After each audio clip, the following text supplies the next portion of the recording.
fly ball to right field. Pretty well hit. Tucker back. It is long gone. Two-run homer, Lars Nootbaar. Swing, high fly ball again, deep right. Tucker going back. That one's gone too. Swing, drive. That one rifled to right center. It's another two-run homer. You look at it, you want to control your own destiny sooner than later, and the only way to do that is one game at a time. We took the first one. We'll focus on tomorrow and try to do the same.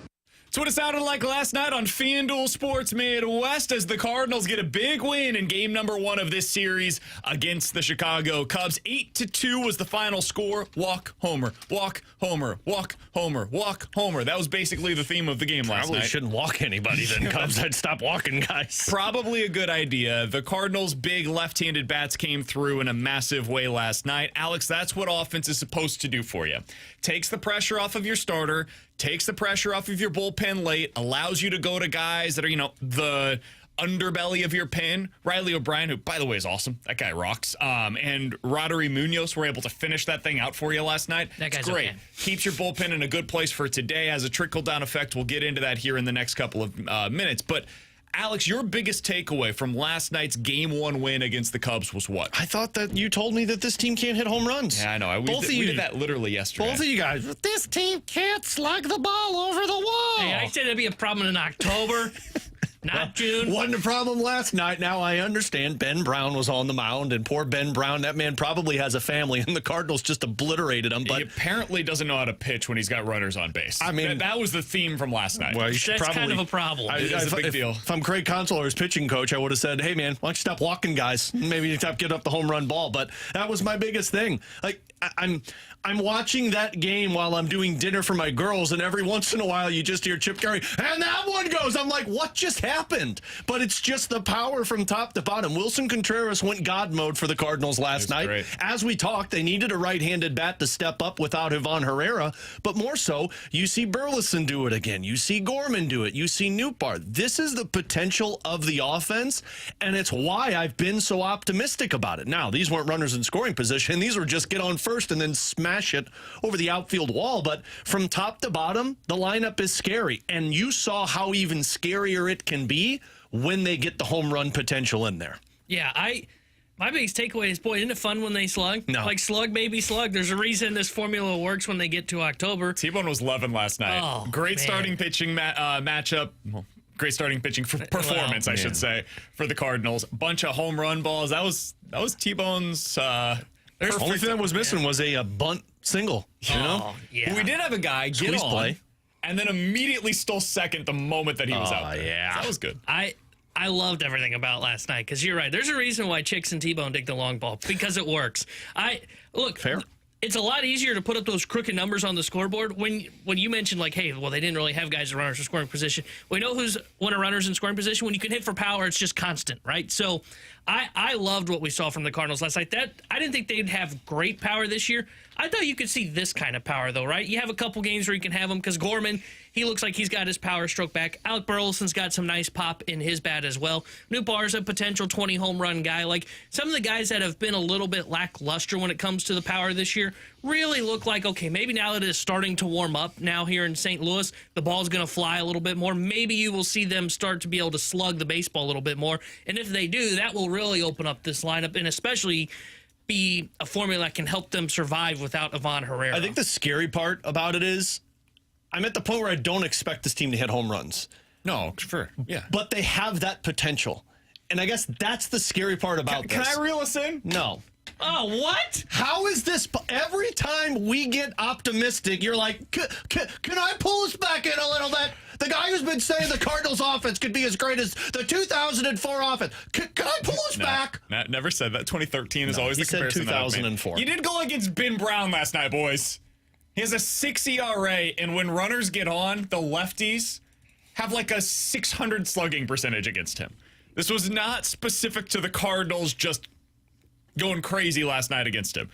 This also happened against the Phillies. It happened against the Reds earlier this season. It happened against the bleeping Marlins, All where he playoff gave teams. up 6 earned runs, including 2 homers against them as well. Now, nobody has hit more than 2 homers against Brown so far this season. He is very likely going to be the one that loses his spot in the rotation, though, when Shota Imanaga is activated off of the injured list later on this week. So I don't want to suggest that based on one performance yesterday against the Cubs, suddenly the Cardinals are this power-hitting threat. I don't think that's realistic. I can't wait for 5 home runs tonight off of Taillon just so I can rub it in your face tomorrow. I think that would be great. I would root for nothing more. No, I think you're going to root for less. But what I do like is that the Cardinals lineup appears to be getting back to a place where I can trust Lars Nootbaar when he comes to the plate.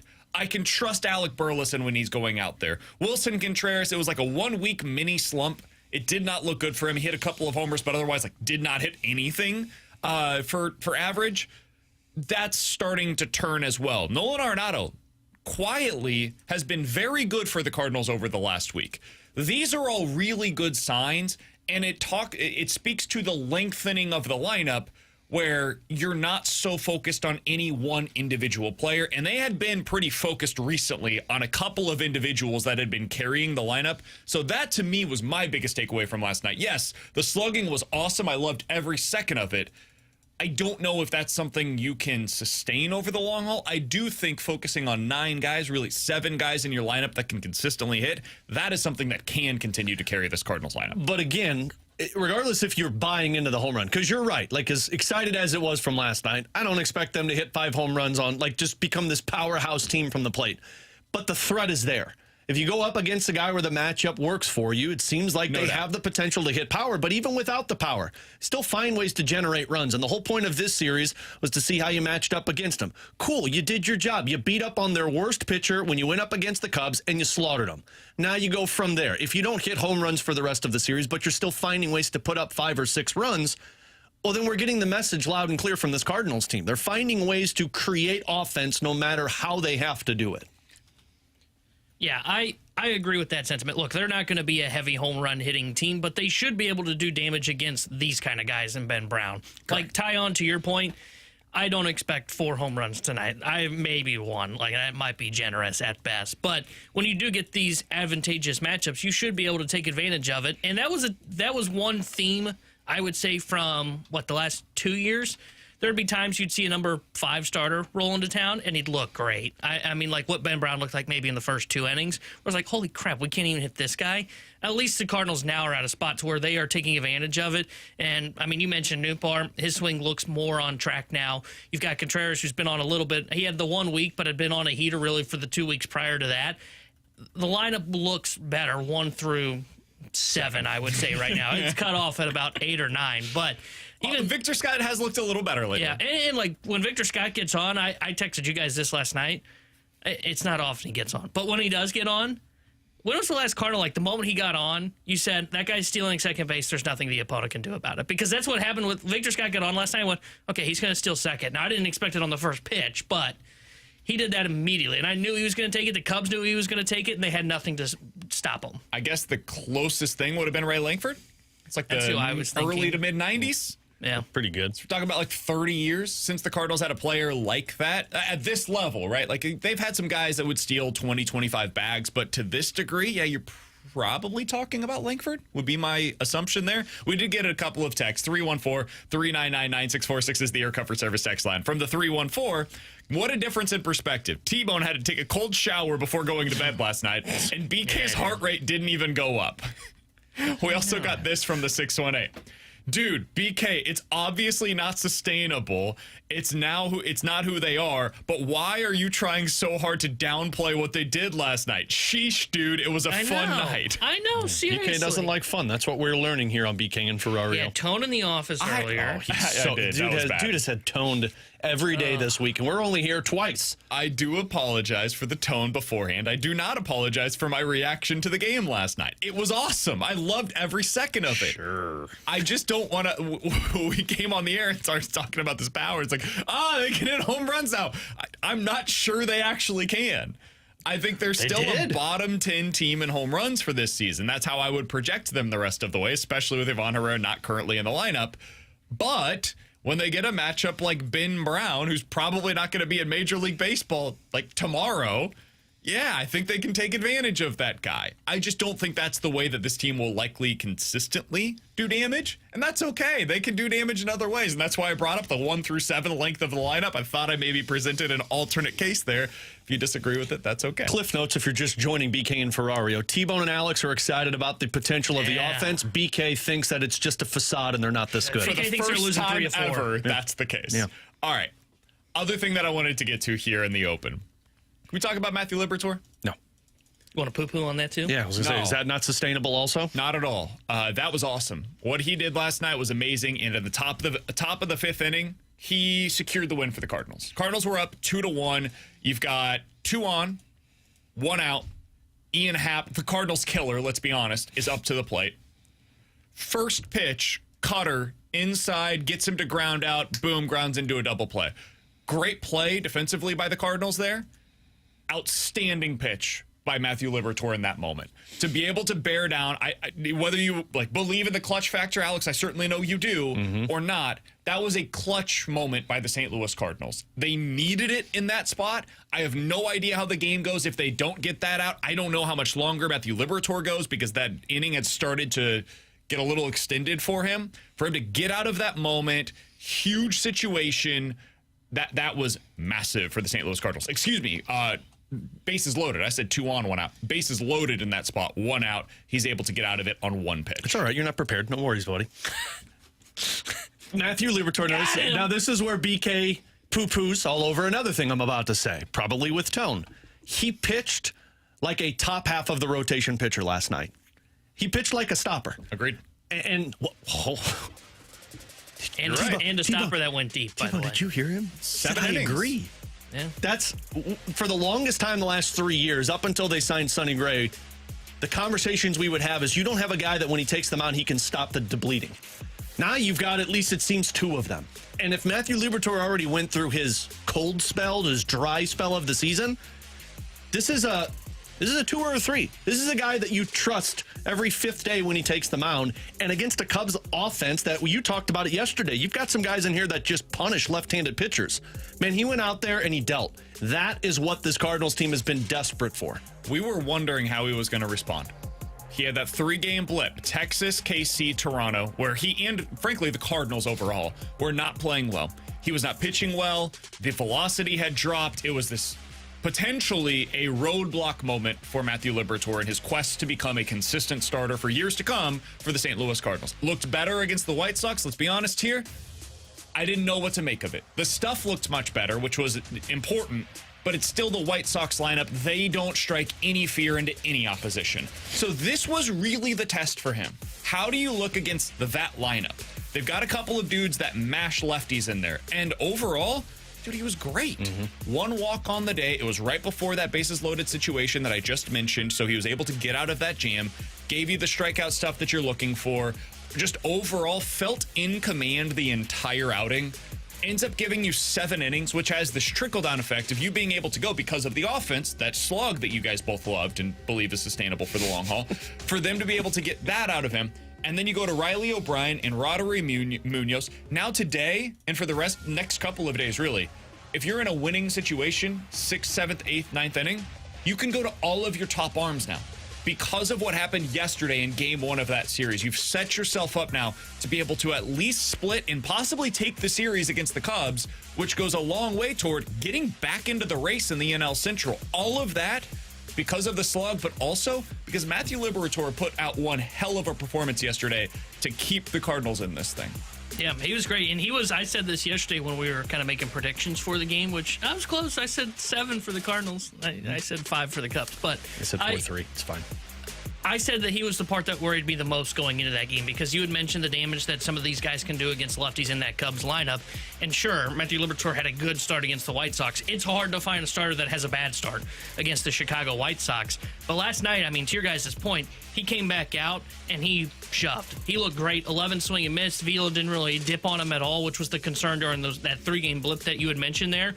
And as you said, he sets up the bullpen now really well for the rest of the series against the Chicago Cubs. Hats off. I agree. He looked like a top half rotation starter for the Cardinals last night. And there was some serious question if he was going to just kind of mold into being more of like a 4-5 after seeing that 3-game blip. Huge outing for him. Big day for the Cardinals. 8-2 win. As I said yesterday, they just rely on the long ball. That's the way this team continues to win offensively. With Alex and T-Bone, I'm BK. 314-399-9646 is the Air Comfort Service text line to get involved in the show. We'll talk to Jeremy Rutherford, our Blues insider, coming up at 12 o'clock. You'll be able to see it all on YouTube at youtube.com/101 ESPN STL. All caps from 314. Tone! We're bringing back the damn squirt bottle. I know. He's gotten worse. You have gotten so bad. You know, you're to the point now where I use Tone with my wife at home. Because of you. Me. Sure. I've never used Tone before this show. I don't believe that for a second. I used to be a happy person. Okay? I used to be very happy. All right, coming up in 15 minutes, can we revisit that shortstop conversation that we've had over the last few years? Because I think it's probably time to do so as we see Dansby Swanson on the other side of this series. But next, Alex is wearing his new merch. Blues new logos, Blues new jerseys. It's all out there for you to see, and we'll talk about it, give you our thoughts on it next year on BK and Ferrario.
Alongside Alex and T-Bone on BK. All right, jerseys are out. Uniforms are out there. Sweaters. Oh, yeah. Sweaters look good, Alex. Oh, man, they are, as the kids would say, lit. I don't know that Fire. that's the Fire way that the versus- kids It's the would same say thing, that. man. No. It's the same thing. See, like, No, a party do I is need to turn lit. the mic off? Like, These But the jerseys are, are the jerseys are kind of a party. They're you're lit. hurting the jersey right now. Okay. Am I? Yeah. Okay. They're rad. Sound like an old How about man. that? They're rad. Mic off. No! Come on! All right, Alex, you're our Blues guy. You're wearing all of the branding Got all the right swag. now. I do. Can I say this on the front end? Oh, here we go. No. I love the new logos. The alternate agreed. logos, to me, are some of the coolest things that they put out. Now, obviously, that's not the thing that's going to get like the most play because those aren't the jerseys. They'll be wearing the jerseys every single game, so that's this thing that people are more interested in. However, I do think for merch, the new logos are incredible. What did you think of the new jerseys? So I'll go. The new/old jerseys. I'll go full transparency with you. We had Steve Chapman on the Last Minute Blues podcast kind of before. We had him on last week, so we saw it before it was released. And they sent us the email before we did the interview. And I saw the email, and I'm like, I don't like these. Oh, really? On an email, I looked at it, and I'm like, I don't like these. The color scheme is different. The note really didn't change to me. But on paper, it's like, it just doesn't look good. It looks so much crisper when you see it in person. Like the jerseys specifically, I love the white ones. Now the white are going to be the road. I think they should change that, but that's nonetheless. I think the logo pops, and I've already seen hundreds of comments. Mike Ryder was telling us on the podcast episode. There's comments of, I hate how they're changing the symbol. They're not changing anything. They're making it slicker. Well, Alex, did you see that they had actually changed it? It's actually different now than it was before. That's kind of the whole idea of a rebranding. It's like pointing now. It's pointy now. It's literally what the logo was in 1967. But sure, they're changing the logo with this one. I don't know. I think it pops. I think the jersey looks a lot slicker. I know the problem for a lot of people is there's no lining on the number or the names on the back. It's my problem. I don't care about that because I think the whole jersey pops. It in my opinion, which here comes the Homer statement of the day, it's the best jersey logo combo in the National Hockey League. I don't think that's a homer comment. I think there's a real case to be made that these are now, the Blues now have pretty arguably the best jerseys in the NHL. I mean, even J.J. Watt, which I don't know if he's a Blues fan, but J.J. Watt tweeted out the gif of Andy Bernard from The Office saying nailed it to the Blues. So, like, they're great. And to your point about the alternate There's just logo, one tweak that I would make. That's it. Everything else is amazing. yeah. And I actually don't mind that one. I understand the lining on the back. I still think it pops when you see the jersey in person. But that alternate logo that you're talking about, the way that Steve Chapman explained it was when you see the STL logo, all you think of is the Cardinals. Like, it doesn't matter however you frame it, STL logo is the Cardinals. And what he said about this one, they worked with a specific company down in, I believe it was Mississippi. They knew nothing about hockey. I But think it was Massachusetts, maybe? No, I thought it was Mississippi. I thought it was the South area. But he said they knew nothing about hockey, but they knew a lot about blues music. And they said they took it off of the treble clef, I think that's what it is. Treble, no, I'm not a musician. You're good, man. But they framed the STL logo around that. And to me, I think you create an STL logo that people see and go, that's blues, which is a really cool thing that they're doing. The big picture with all of this is they're bringing a new look to the Blues jersey with the new group of players that they hope is sustaining a long playoff run. Hattiesburg, Mississippi. Mississippi. JR's piece from earlier today. So it was indeed in Mississippi. I love them. I think they look great. T-Bone, what was your overarching thought on the jersey swap this morning? They're fine. Okay, I cool. have no, Glad I have we no had that issues with them. conversation. I don't care. If move they on. didn't change it, I wouldn't care. If they changed it, I don't really care. I like the blue, personally. Like Do this color blue. Oh, so do you like the jersey or you just like that shade of blue? Yes. Cool. All of the Good above. stuff. Good talk. My favorite uniform in the NFL is the jersey that the Chargers wear, the baby blue one, the electric blue, I think is what they call it. I love those. So in general, I love this like baby blue. I think they're calling it, I can't remember what the exact phrasing is, but they're hoping that it becomes St. Louis blue. Yeah, they're going to be calling. I think he said that the NHL has told them within the next couple of years it's going to be labeled as STL or St. Louis blue. Yeah. So that blue to me, I just really love in general. So I am predisposed to liking this kind of a uniform. I was always a big fan of their Winter Classic uniforms in general. So I love what they've done here. Again, the one like somewhat small tweak that I would make is putting some kind of a border around the numbers, but that's such a small tweak, and I'm going to get used to this very, very quickly. So I think they're really great. Can I ask you a question that I had following the release of these jerseys? Sure. So they put out the video. It's a really well done video by the St. Louis Blues. You can go check it out on their Twitter account at St. Louis Blues. And it is voiced by, I was curious who they were going to do to get the voicing of this, because you know how this works, right? John Hamm. Rebrand, John Hamm, somebody like that. Just a famous person, especially somebody that has some kind of appreciation for what the brand is or is symbolic for that brand. They decided to go with Jim Montgomery. I think it was a smart choice. It also made me wonder, is Jim Montgomery becoming the face of the Blues franchise?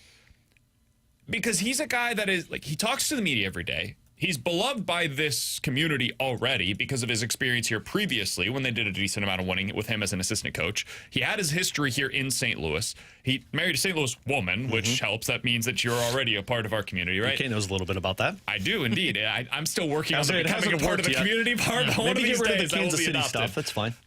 Is he becoming a face of the franchise, in your opinion? I believe so. I think when St. Louis sports fans, when somebody is a part of the team that resembles work ethic, that resembles the identity of what fans want from the team, they latch on to those people. Like, I think Jim Montgomery is exactly what Craig Berube was. I think Jim Montgomery is exactly what Ken Hitchcock was. The reason I think he's above all of that is there was so much tout for Jim Montgomery around the NHL of being one of the best young head coaches around, and he was available, and he was from St. Louis. And then when he got to St. Louis, he just meshed. He said everything the right way. And when you look at the roster, I don't know if there's another person that supersedes Jim Montgomery. Like, I guess Binnington and Thomas would be the two. But, man, me personally, when I think St. Louis Blues, right now it feels like I think Jim Montgomery played for the Blues. He's now coaching the Blues. He was a part of the coaching staff for the Blues. He's the guy that is taking this team into the new competitive era for the Blues.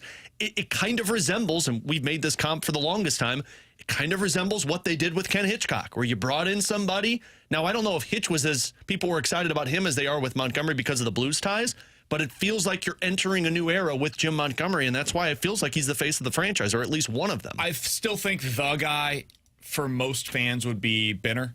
He's the guy. He was the Cup winner in net. He went on to become like the Team Canada goalie this year, and they beat the USA. So like nationally, internationally, he is prominent.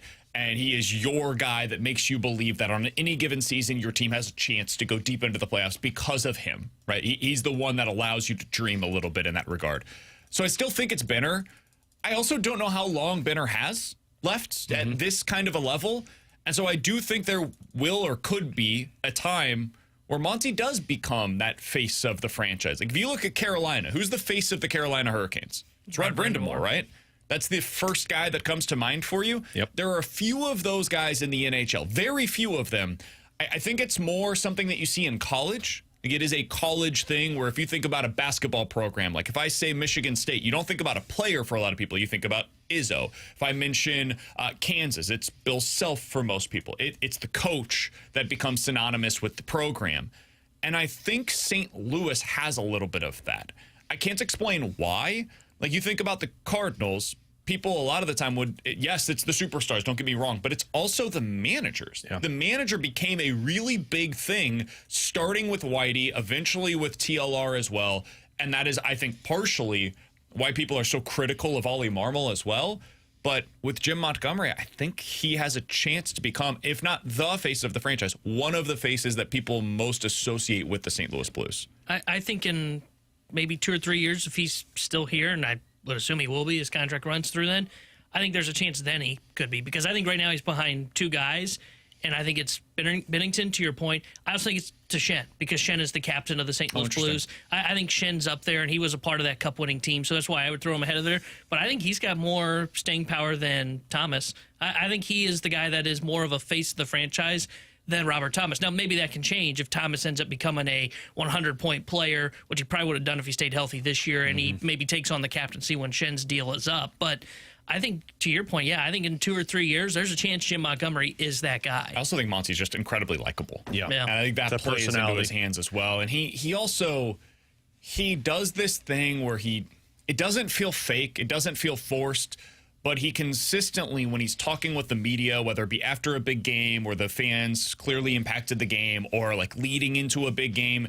he makes note of the impact that the fans had or will have on that individual game. Yeah. And I think that plays here in St. Louis as well. And he knows it and he plays into it, but it doesn't feel forced with him, and sometimes it can. So I think that's part of this as well. And I think the way that the Blues build their roster construction with pack mentality puts a coach like Jim Montgomery to the ability of being the face of a team. Because, like, when you think of Colorado and Tampa, and you mentioned Carolina, and Brindamore's in Carolina, I don't know if they really have a superstar.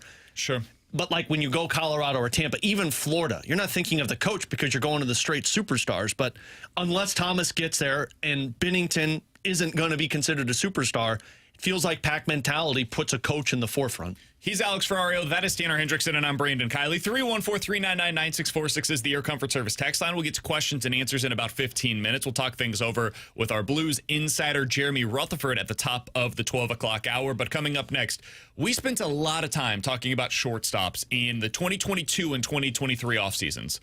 Let's go ahead and revisit that conversation now that the Cardinals are seeing Dansby Swanson, one of the shortstops they were reportedly interested in, on the other side of this series. We'll take a look at where the Cardinals rank compared to some of these teams that did sign those shortstops next year on 101 ESPN.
Tanner Hendrickson here at the Sports Center update, driven by Johnny Londoff Chevrolet and Johnny Londoff Autoplex. Cardinals took game 1 of their 4-game set against the Cubs last night as they won 8-2. Game 2 is tonight. Michael McGreevy will get the start for St. Louis. Jamison Taillon will be on the mound for Chicago. 6:45 will be first pitch. The Sports Center update is driven by Johnny Londoff Chevrolet and Johnny Londoff Autoplex. SeaMalondoff.com. Chevy, together we drive. Are you kidding me?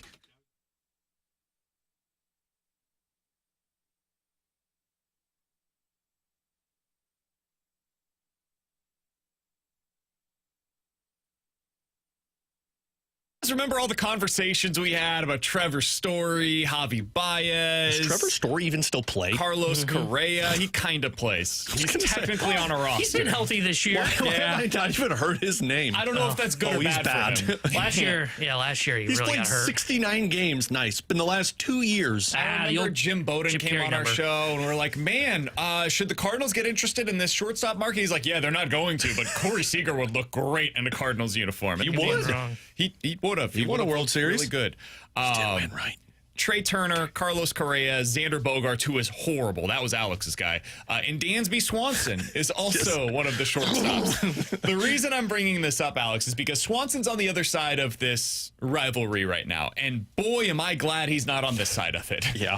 I know this is going to come back to bite me. I'm sure he'll hit a home run tonight. But Grand slam. Since signing with the Cubs, Dansby Swanson has been 2% above league average offensively. He's a very good defensive shortstop. Don't get me wrong. But what are you willing to pay for that? Because my answer is definitely not $20+ million per year for a plus defensive shortstop that is almost exactly league average offensively, especially not when the Cardinals basically have that already in Mason Wynn. And this was the conversation at the time is, okay, do you sign one of these guys while understanding Mason Wynn is coming through your system? And it's possible Mason Wynn just becomes as good or better than many of these guys. What happens when Wynn becomes a $20 million player, though?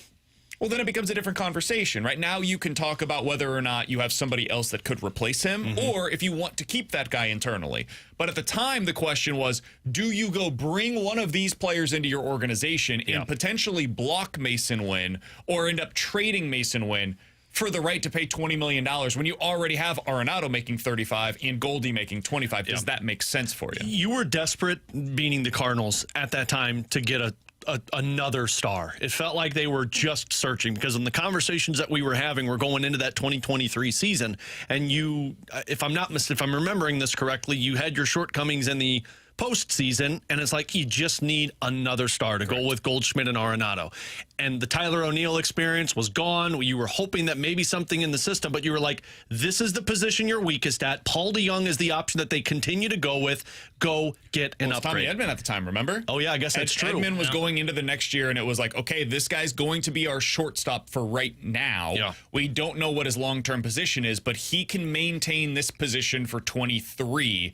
And then down the road, we'll figure out what we're going to do, and hopefully Mason Wynn can become that guy for us. And that season of Dansby Swanson, I specifically remember the three of us were saying, like, this is a trap. Like, he's having a career year going into free agency. Dansby Swanson is not what you think Dansby Swanson is.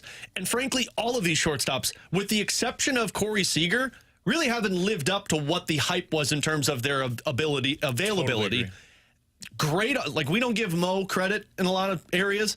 Great on him and his staff to just stay away from this market, because this would have set you back another 5 years. So let's go through this individually. Trevor Story, since signing with Boston, it was a Chaim Bloom signing, by the way. You had to throw that one in there. He's played 3 seasons, and now this is his 4th. He'll probably reach the threshold this year, but again, he's been really bad. In those 3 seasons, he did not play more than 100 games. He had injury issues when he signed there, and those injury issues have not gone away. They've just lingered, and now they have been a real problem for his performance. He's been 15% below league average offensively since signing with Boston, and again, all of those injury issues are along with that. Javi Baez, we all knew at the time, this is disaster written all over it. And it has been a disaster up until 2025 since signing with the Detroit Tigers. He missed 80 games last year, otherwise has been well below league average offensively. He's an all-star now. And now he's playing a different position as well. That's also worth noting. He's now a center fielder for the Detroit Tigers. Cardinals like to do that. Corey Seager is one that I find really interesting. He has been excellent offensively when healthy. He has been good enough defensively for them at shortstop, but he's missed 40 games each of the last couple of seasons, so there have been some real injury questions with him. Alex, looking back, do you think it would have been a smart move for the Cardinals at the time to have signed Corey Seager?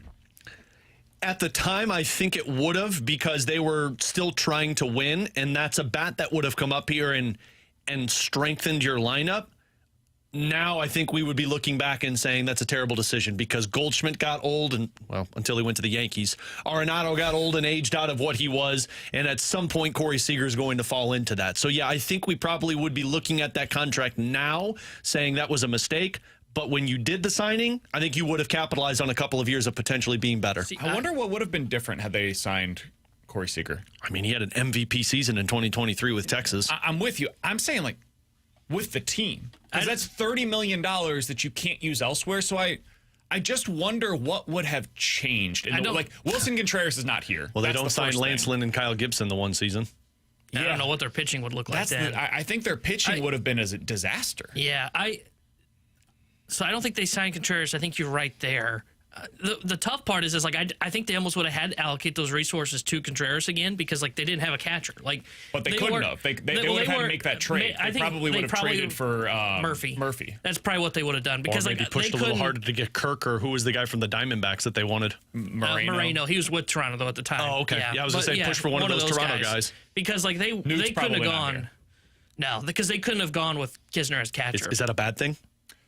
I don't know. This is what all of these questions, like, Seager's the one that I think you look back on and, man, I think they should. I can still see how it could have worked here. But now, like, when you're looking at like the team results, like that 23 season, in my opinion, was going to happen no matter what, because their pitching just cratered. I think where it gets interesting is this conversation about 2024 and then 2025 as to like what pieces are still here. To your point of like, is it a bad thing if you don't have Newport? Like, maybe the lineup's a little thinner, but like now you have the superstar, right? When Seager's healthy, he is a superstar bat. I mean, you mentioned he finished second MVP. Seager, a left-handed bat, with Lars Nootbaar, and I know they play different positions, but can you juggle the positions around a little bit? It would be the piece that we're talking about they're missing now, right? Why is their lineup not great? It's good. It's because they don't have the Cole Tucker in the middle of it. They don't have the Corey Seager. Oh, dang it. I did that in the office earlier, too. Bad. Kyle Tucker. Corey Seager as well. Like, you just don't have that guy to make the offense great. I really wonder what their lineup would have looked like in 22. Because like they would have had Paul Goldschmidt, Nolan Arenado, and in this scenario, Corey Seager. I mean, that's a true fearsome middle of your order. That team could have done some real damage in the playoffs. I wonder how much would have been different. He's the one guy that you look back on and you're like, man, I could see how that would have worked. And I don't know what you do in that scenario with Mason Wynn. Maybe he becomes your future second baseman. Maybe they try him in center fields the way that some of these other teams have with their shortstops that they moved off of the position. I don't know. Maybe they would have traded him down the road. I don't know. But Seager's the one that could have made some sense. I just think it changes a lot of what's taken place since then. I mean, that guy in the middle of the lineup, you're talking about potentially a deep run in the playoffs. Because in 22 especially, because that team was good. Yeah, you had Pujols, you had two guys that were performing at MVP level, and your pitching staff was actually fine, because that was the year you went and got Montgomery and Jose Quintana. I don't know. I kind of feel like that would have been... Now, again, I think we're having a different tune right now with Corey Seager on this team, because, yes, you've got your star, but you're still paying Arenado, and you're talking about a lot of money to two guys where everything else depth-wise is not as good. You know what else might be different? They might not have Sonny Gray right now.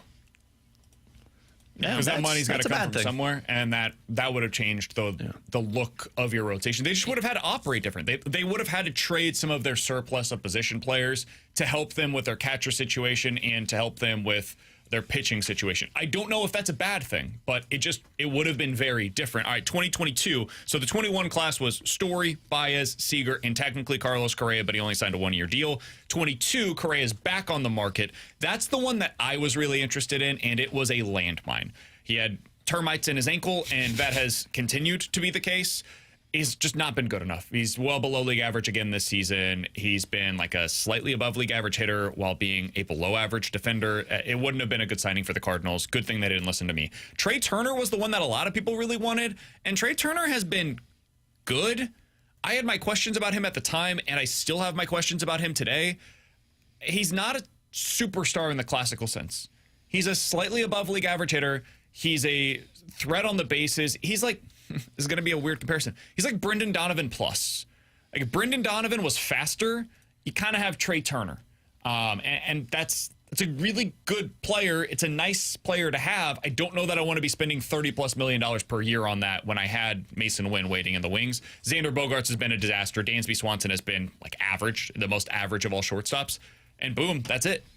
It's basically like you could have had Seager. That would have been a good signing, but it changes a lot of what's been happening over the last 3 to 4 years. And then beyond that, I think all of these others, they were right to stay out of the shortstop market, despite what a lot of us were looking at with the shiny new toy that was available out there.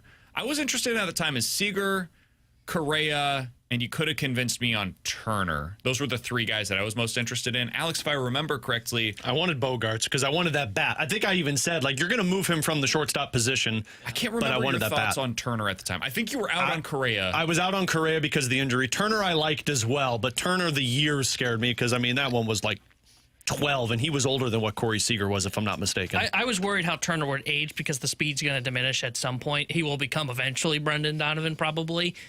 But, like, it's become clear, like, his bat he is more of a, like, hey, this is a nice piece to have, but not worth $30 million. I was interested in Story. I thought when Story left Colorado, he could stay healthy, and I was just wrong. I just assumed that to be, like, we've heard multiple players say this, like, dude, playing in Colorado is so tough on your body.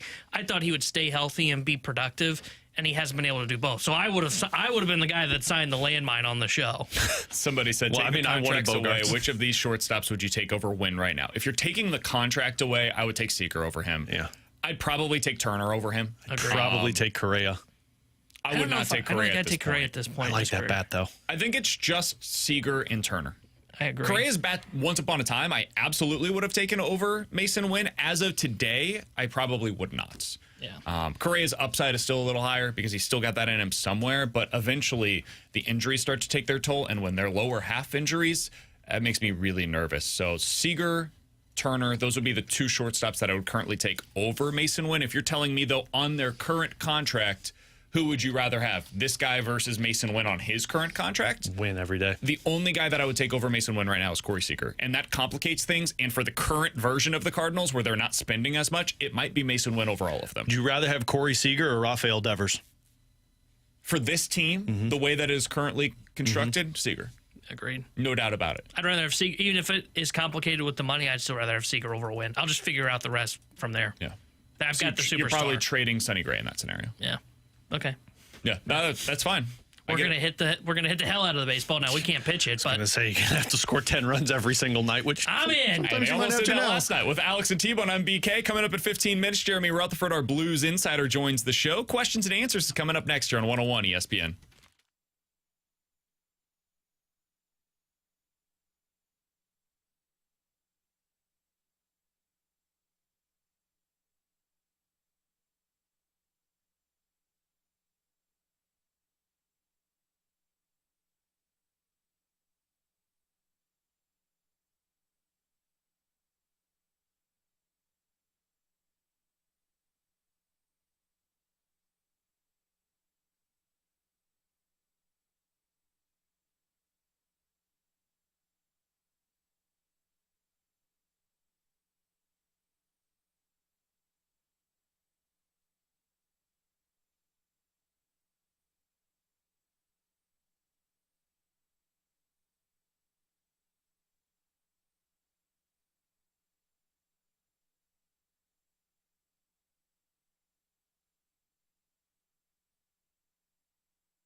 Alongside Alex and T-Bone, I'm BK. 314-399-9646 is the Air Comfort Service text line. We'll talk to Jeremy Rutherford, our Blues insider, in just about 10 minutes here on the show. From the 636, Alex, I think this is directed towards you. How can there be rumors that Vegas could sign Mitch Marner, but there are no rumors of who they are going to offload to make the cap work? Well, one, they're playing the game the right way.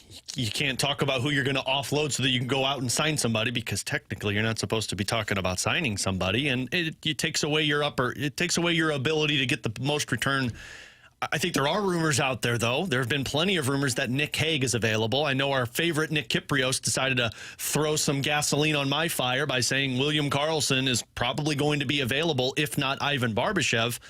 But then you got the LTIR loophole. Yeah, I think that's what's happening. I don't think Petro's going to play next year. Probably not. I mean, he went through a lot this season, but even if that talk, sorry, Alex. No, you're fine. I was just going to say, even if that's true, they still have cap stuff that they have to figure out.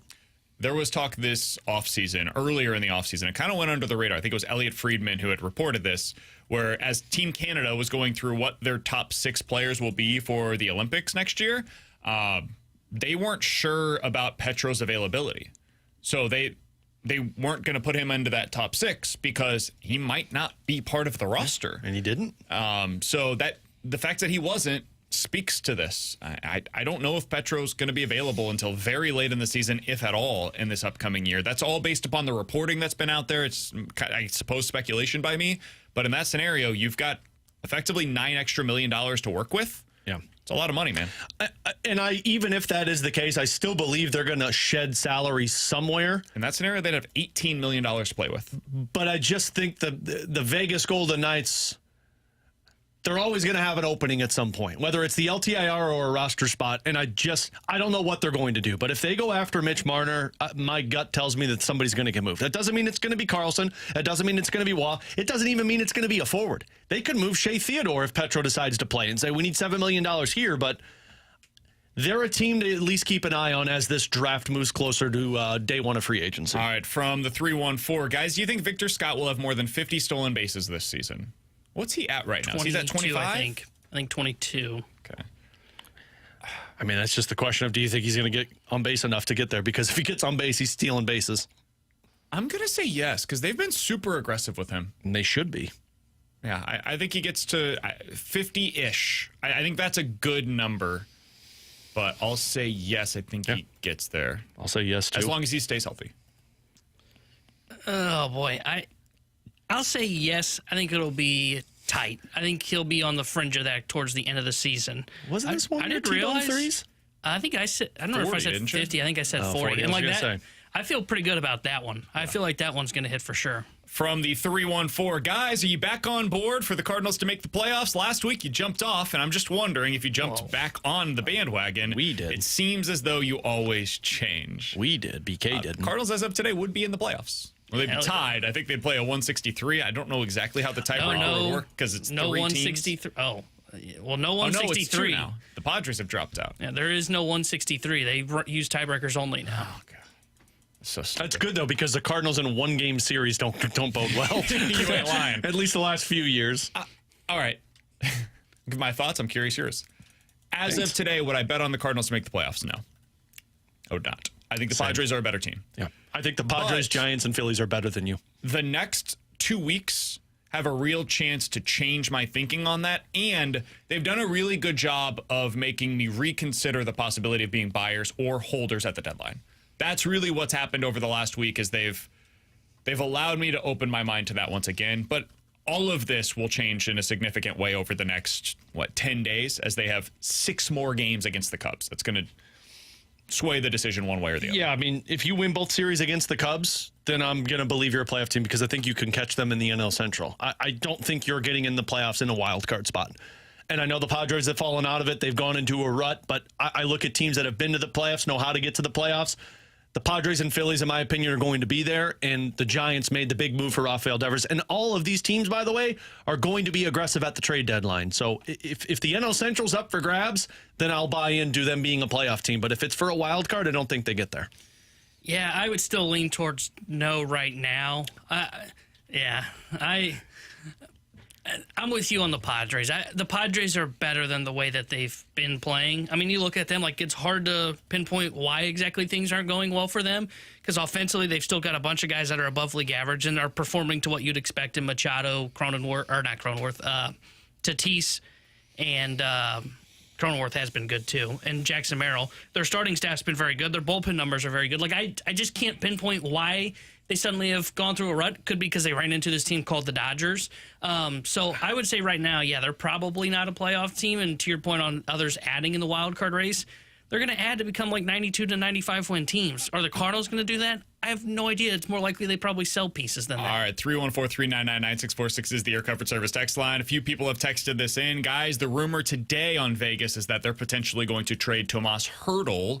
And the rumor out there is Carolina could be a good landing. I saw the person that put that rumor out there, and he squashed his own rumor and said, okay, I've been told by Carolina there's nothing on the table. I wonder if Vegas does want to trade Tomas Hertl, that is somebody I would be interested in. Absolutely.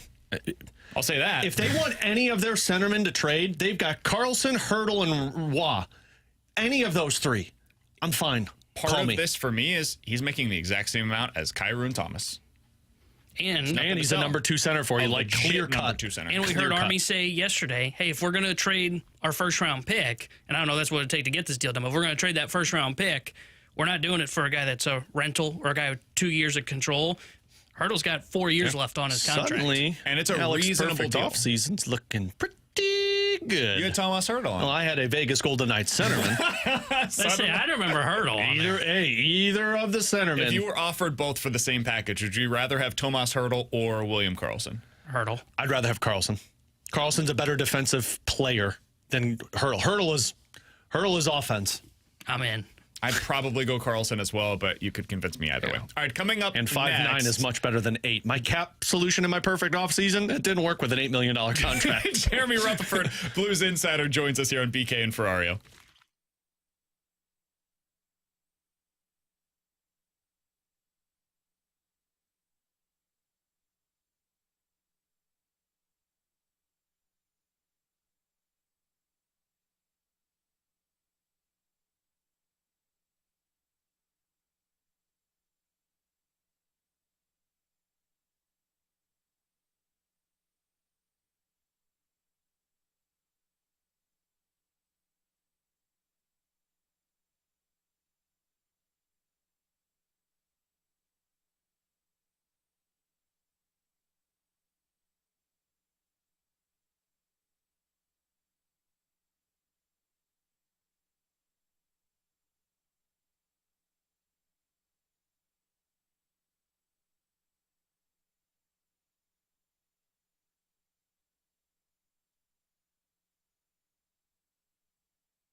Alongside Alex and T-Bone, I'm BK. Happy to go out to the Callier and Thompson hotline to be joined by our friend, the Blues insider for The Athletic. He's Jeremy Rutherford joining us here as he does each and every Tuesday on BK and Ferrario. JR, appreciate the time as always, man. I would imagine today was like Christmas for you. I know you're a big uniform guy. What'd you think about the Blues reveal? Oh, I like it. I like the look. I know they've put a lot of time into it. They've spent years, and as somebody who writes articles and you hope to publish the article, a week or two after you start on it, you want the fans to enjoy it. You want them to like it. You want to see the reaction. I can't imagine, they go back to 2017 with the Winter Classic and they heard the reaction from the fans on what they thought about those uniforms, and that set in motion today's reveal of the current uniforms. People like Wayne Gretzky and Brett Hull telling them you should wear these uniforms full time. And so today, that day is finally here for the fans to see them and the people behind the scenes to see their work come to life. Yeah, I don't know if you heard, JR, but BK hates it because the numbers don't have a nice liner on the back of it. Like, that's his reasoning to hate it.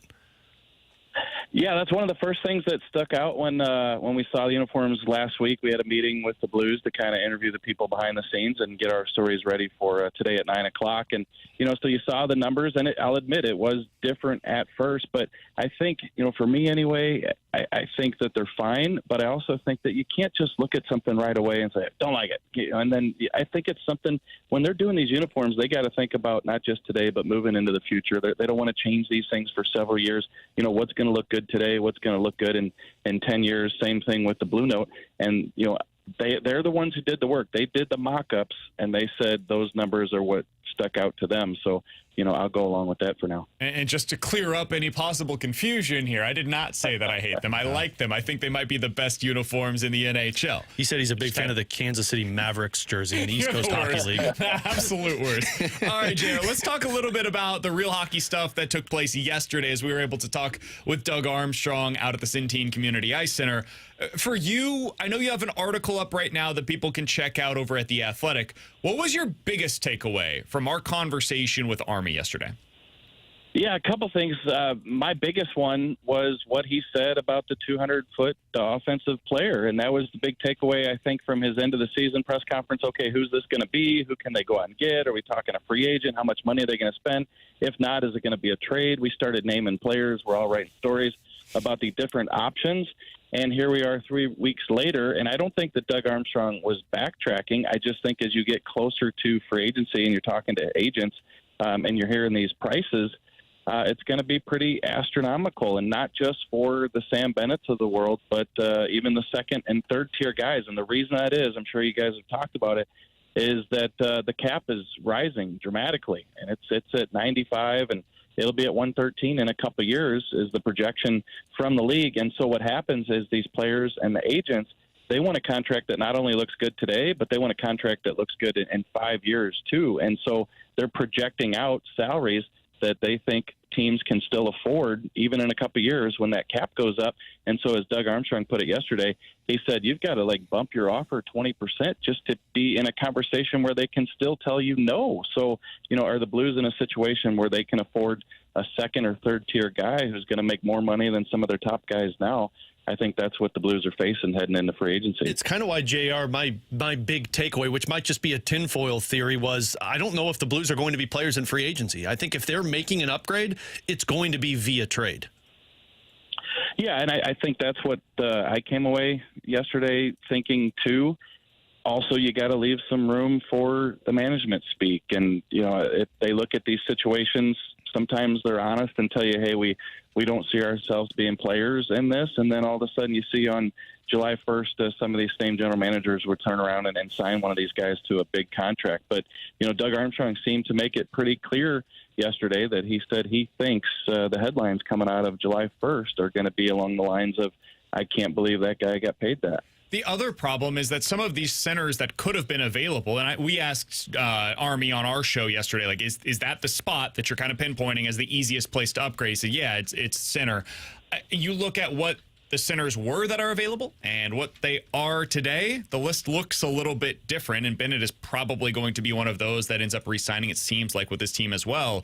So, JR, you look at, you could go get John Tavares, and then you drop down to that second tier, and it's like, all right, am I comfortable paying Pius Suter like $6 million if that's where the market ends up going, because he's like the second or third best center on the market and just relative to his peers, that's what he's worth? I think no. And that's where I think they get into a spot where it becomes really difficult to determine what the best path forward is for them at that spot.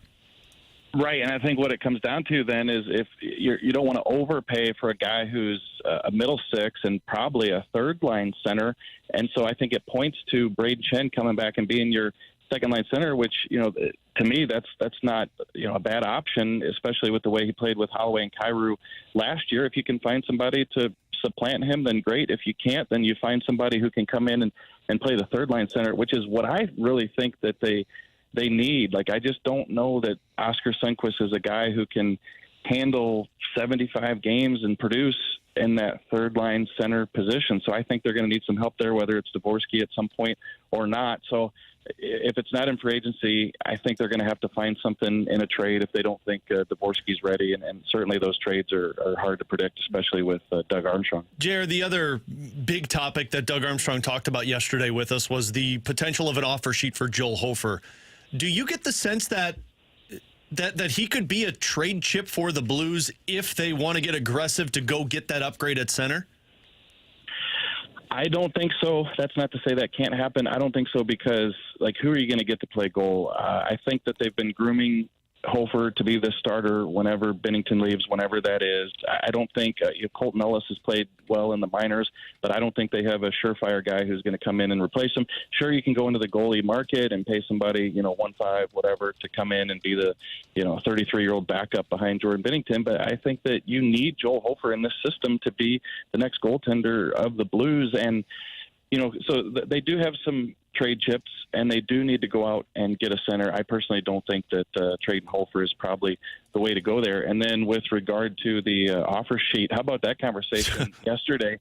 He said, A, we're going to have the money to match, and then B, he said, if you think you're going to get Joel Hofer, you're not going to get him, and consider this my shot across the bow. So everything from Doug Armstrong yesterday talking about they don't want to let go of Hofer, and he said that Joel wants to be here. Yeah, for the young kids, Army just basically said, come at me, bro, for an offer sheet, because he'll take that one. Jared, you mentioned the trade chips. I know this is pure speculation here. Who do you believe are the best trade chips that the Blues have if they want to upgrade center? Yeah, certainly they have the number 19 overall pick. And Doug Armstrong yesterday talked about using that as a trade chip. But he said that we would want to trade that for somebody who can be, 21, 22, come in and fit into their age bracket that they're looking for.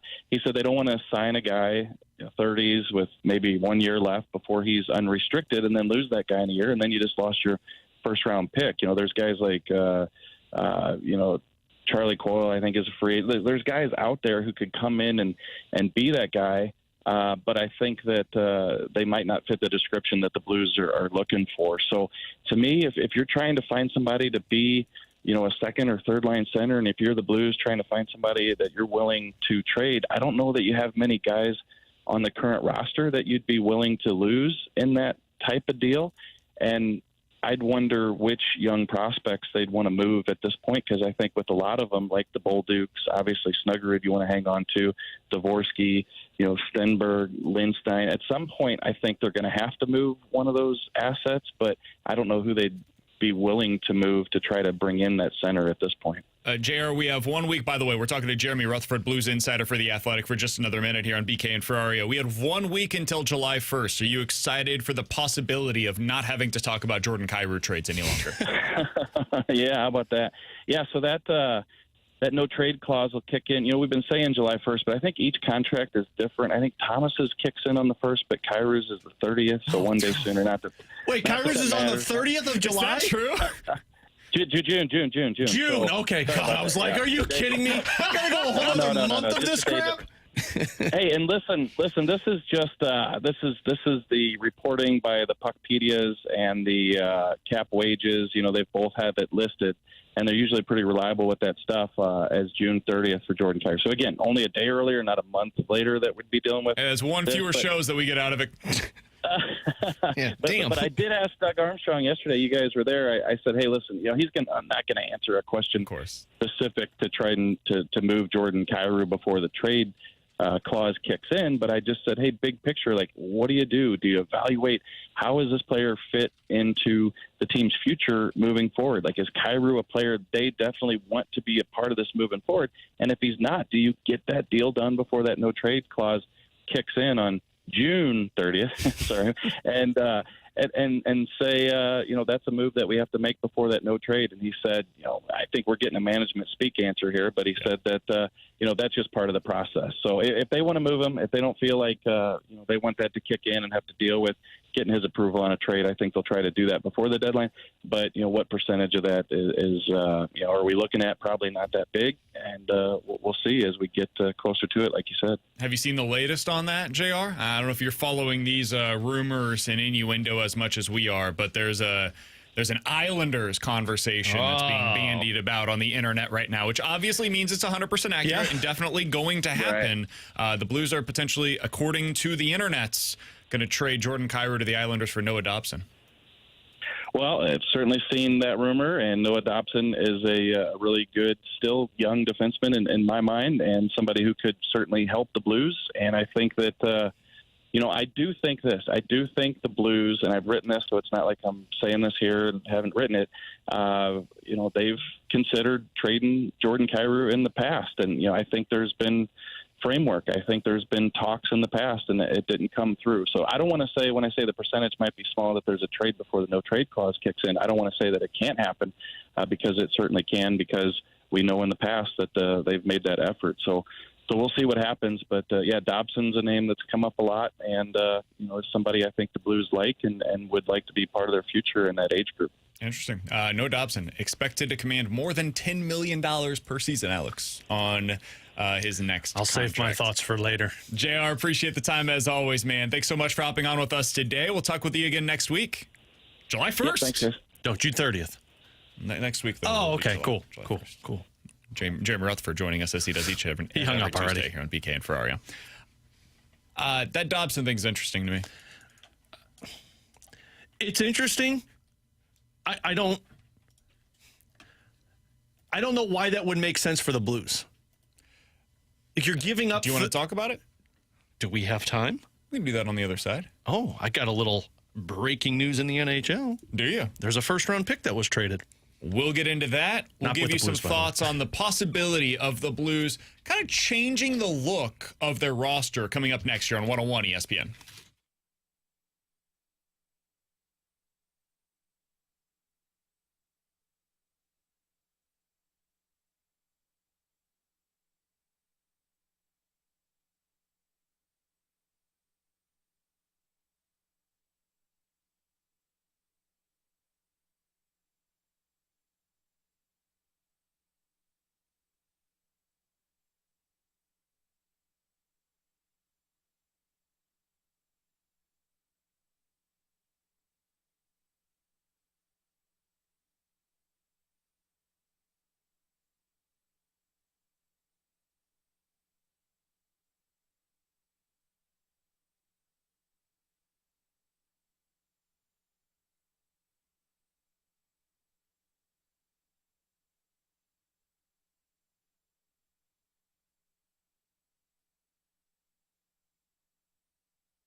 Alongside Alex and T-Bone on BK, it's BK and Ferrario here on 101 ESPN. So Alex's update on the first-round pick that's getting moved, it wasn't actually an update. Yeah. If you missed it earlier this morning, the New York Rangers are switching one of the trades that they have made. I think it's the JT Miller trade. What, if we I'm not get mistaken. take-backs now? Yeah, well, the Blues did that with Kevin Hayes. The Penguins were supposed to get the 2026 first-round pick from the Rangers. They're going to update that to the 2025 one, which will be the 12th overall this year. Offer sheet, baby. So I think there's a few different scenarios here for the Rangers as to why this would make sense. We can go through this really quickly. First of all, it could be that they think they're going to be bad next year. And in that event, you want next year's pick because there's the potential that it's top 10, right? You don't want to give that kind of a selection up, especially if you think there's like 10 elite talents in this year's class and you're at 12. That sucks. Yeah. So that could be one reason. Another reason could be a potential trade either now or at the deadline. And the third would be an offer sheet. I think it's the offer. I mean, they've been speculated of being an offer sheet team all along this offseason. They moved Kreider to open up more cap space. They're talking about moving on from others. Hofer, are you thinking? Hofer, no, they've already got a goaltender. They don't need that. No, I think it's going to be the dude from Buffalo, Paterka. I could see them doing McTavish from the Anaheim Ducks. They're trying to win now because I think Chris Drury knows he's going to get fired sooner rather than later. So I think this is going to be the New York Rangers are going to be an offer sheet team. So that is the update on the trade that went down earlier this morning. There is another update on the Blues. According to Dom, this doesn't happen very often. Blues are elite at something.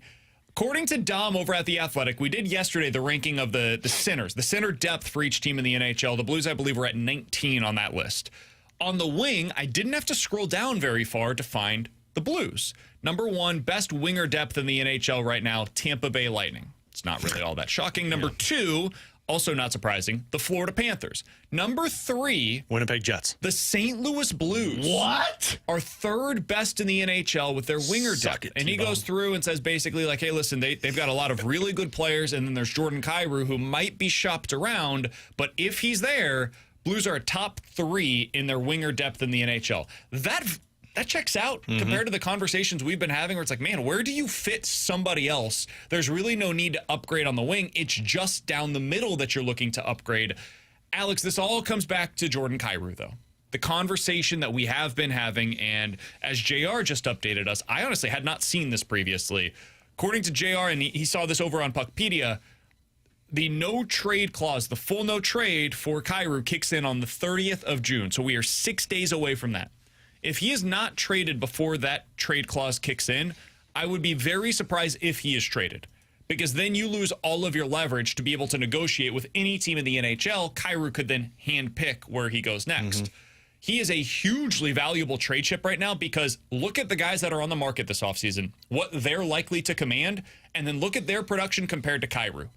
None of them compare production-wise to Jordan Kyrou, and he's making $8 million a year for like the next 7 years. That is an absolute bargain compared to what this market is about to become. Alex, do you think the Blues will or should be shopping Kyrou this offseason for the next 6 days?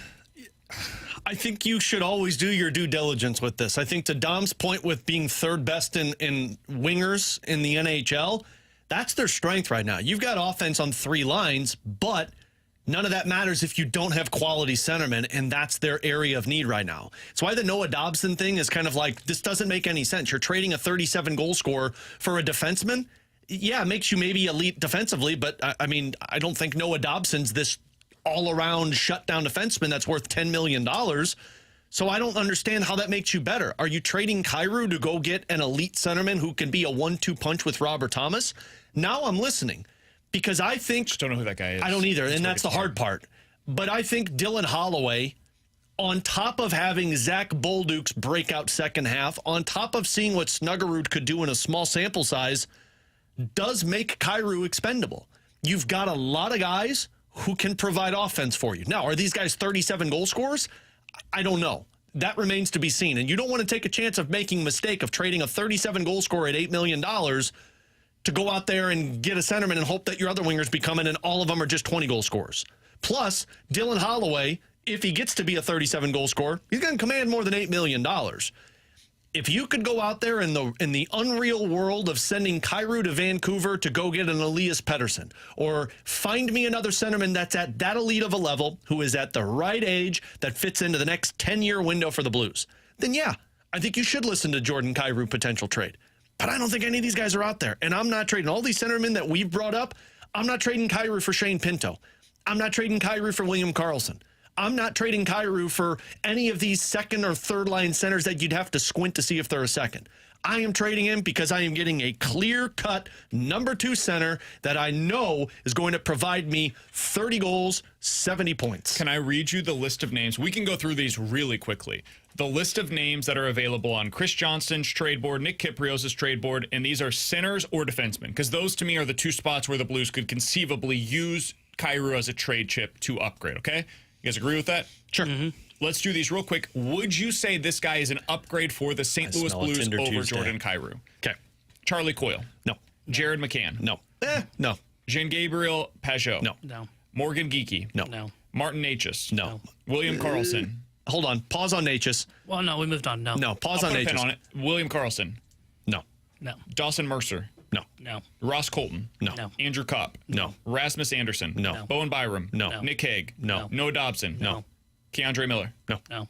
None of those make your team better by trading away Kyrou. Those are the best names on these 2 trade boards among guys that are relatively plugged in when it comes to what's going on across the NHL right now. Those are all of the centers or top defensemen that are potentially available according to those insiders right now.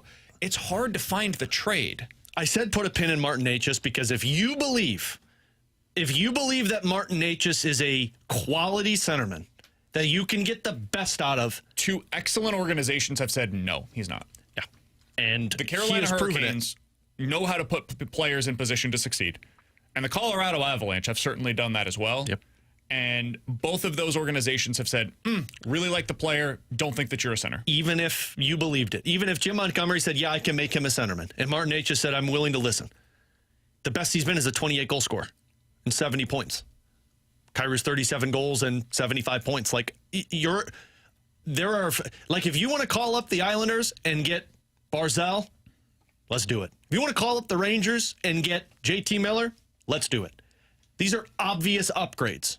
I don't think those guys are available, and I don't think just Jordan Kyrou gets those guys because centermen are a lot more crucial to a team's success than wingers. Doug Armstrong said that yesterday. Defenseman is the part that makes me interested in this. And I don't know the answer. I don't know enough about Noah Dobson to give you a strong take one way or the other on him. I'm just full disclosure here. But like when I look at this list of guys, Dobson is the one that really stands out to me. He's in that age range that Army specifically referenced yesterday. I believe he's 25 years old. So he's 21 to 25, which is what Army said. He's going to make a boatload of money. He might be a $10+ million player because he's got RFA status, and if he signs a 1-year deal, well, Army's not going to trade for him on a 1-year deal. They would have to re-sign him long-term. Is he somebody that upgrades your defensive core to the point where you'd be like, man, they're borderline elite there? And they've got a guy that is not just here for the right now. Like, dude, they got to start thinking about what it looks like whenever Colton Parayko starts to go on the downturn of his career. He's not getting better now. Now he's likely going to be heading on the back 9 of his career, so to speak. Yeah. Dobson's a guy that could help you in that regard because he's 25 and he is a skilled offensive player while also being decent defensively, at least according to the metrics. That is interesting to me, Alex. I don't know that I would for sure do it, but that's the kind of conversation where you get into a spot where you're like, okay, are we trading Kyrou similar in terms of the money in, money out? We can replace some of his production with what we have right now in Jimmy Snuggerud, and now we just have to get a third-line winger, and we're elite defensively potentially. I could see how that becomes an enticing scenario for the Blues. I mean, here's my thing with Dobson. I don't know if he's elite defensively. I don't either. I don't know.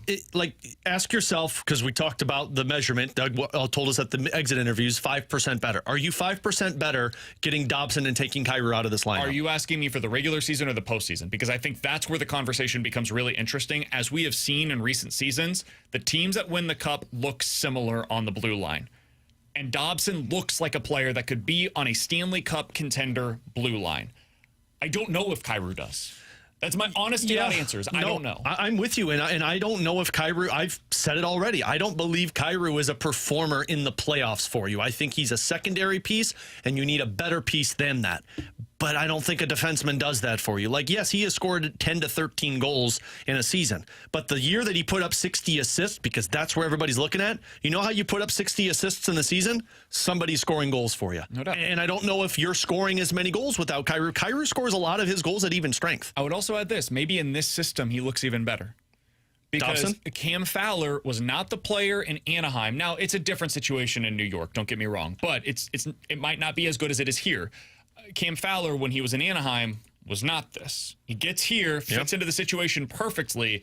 Could the same be true for Noah Dobson? It's possible. Where we look at it and you're like, man, okay, so we've got a 23-year-old in Broberg and a 25-year-old in Noah Dobson, and that's our future top pair.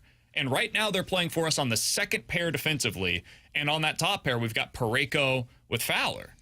In a couple of years, you might just swap those two pairs, and you feel great about where you're at, not just for today, but for like a legit 3-year window potentially. And then the other thing you got to ask is, are you okay paying him $10+ million? Because he's going to require $10 million. I would trust their evaluation of the player more than mine. Yeah. I don't know. Yeah, I mean, he falls into the range of what the Blues want, but the hard part with all of this is you're still weak at the center position, and now you're weak offensively. Weaker offensively. I shouldn't say weak, because I do believe Kyrou is expendable. If you believe Holloway is a 30 to 35 goal scorer, if you believe Neighbors is a 25 to 30 goal scorer, 25 goals for Bolduc, 25 goals for Snuggerud, you've got depth, but you're still weak at center. And now you brought in the defenseman. If this player, Noah Dobson, is as good as some people believe him to be, I think you can make a pretty strong case. Your team is better constructed for long-term playoff success with Noah Dobson here than it is with Jordan Kyrou here. And I am somebody that does not say that about very many people when it comes to Jordan Kyrou. I would very much like to see Kyrou on this team long-term. It's a really interesting conversation. And it all comes down to your evaluation of this specific player. But the profile of it, 25-year-old puck-moving defenseman that's had success defensively and his metrics suggest a good defensive player, all of that fits into that's the exact kind of player I would be targeting if I'm Doug Armstrong. Yeah, strengthen yourself. I mean, he's big. He's heavy. From what Grant's told me, and Grant is somebody who worked for the New York Islanders, so he has seen a lot of Dobson. He's not the most physical presence in front of the net. He's not an Aaron Ekblad who's going to go out there and start cross-checking guys in the back. And you remember how people get frustrated with Parayko about not being that guy. So that's my only hesitancy with this. But I will tell you, top four-wise, Cam Fowler isn't that either. Yeah, he's not. And you might just have that in Broberg. Broberg's a little bit more physical, and that's where Tucker comes in. Top four-wise, Dobson, Parayko, Broberg, Fowler. It's elite. One of the best in the Western Conference, if not the best in the Western Conference. Run with that. Those are all big guys as well. In front of Binnington, too, by the way. Gets you back to what your identity used to be, and I think Jim Montgomery likes that identity. He likes big, puck-moving defensemen that have the ability to help you offensively. You had Tucker in the back end as well. Starts to get maybe Falk. Falk or Letty becomes that third. That's the other factor to this. Great defensive core. If you're moving to get Dobson, you've got to move Falk. Or Letty. One of the two have to be gone. Just to make the money work. Yeah. And honestly, roster work. Yeah, I think one of them has to. I think you'd prefer to move Falk because that's one more year of that contract. That's 6.5, and he plays the right side. All right, coming up in about 10 minutes, we'll get into the junk drawer. But next, the Cardinals seem to be approaching things with a win-first mentality right now. We'll talk about that next year on 101 ESPN.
Tanner Hendrickson here, the Sports Center update driven by Johnny Londoff Chevrolet and Johnny Londoff Autoplex. Cardinals beat the Cubs last night 8-2. Game 2 of their 4-game set is tonight. 6:45 will be first pitch. Jameson Taillon will be on the mound for Chicago. Michael McGreeve will be recalled for a spot start tonight in the Cardinals rotation. The Sports Center update is driven by Johnny Londoff Chevrolet and Johnny Londoff Autoplex. SEMALondoff.com. Chevy, together we drive. Are you kidding me?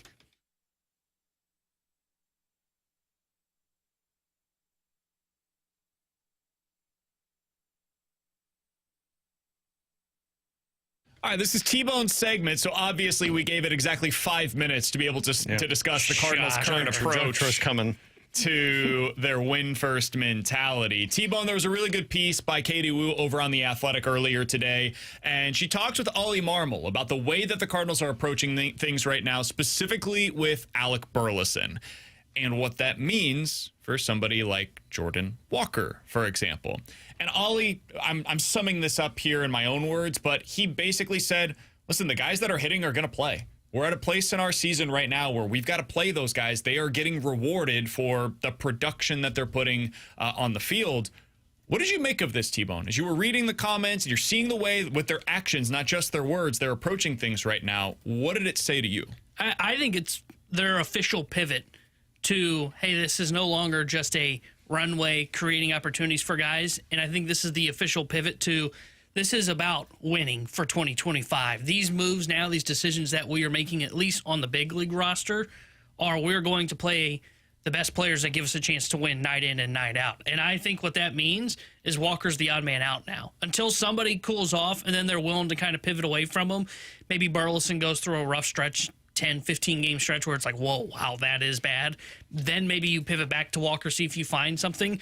But I think they've officially pivoted away from this, well, it's all about runway. We got to get at-bats for Jordan Walker. I think Walker's moving himself into a bench role for right now. And I think that's fine. I think that's fine. If you're going to go this route, I think it's okay to have Jordan Walker just working behind the scenes with Brant Brown, get him a couple of spot starts every now and then throughout these series, because this Cubs series could put them potentially back in the race for the NL Central. They are tied for the last playoff spot right now in the wild card picture. They are capable of making the playoffs if they're willing to pivot towards hey, this isn't just about making sure we get Walker at bats. It is we are playing the guys that deserve to be in this lineup. Do you think that against Matthew Boyd, who's a left-handed pitcher, we will see Jordan Walker in the lineup tomorrow?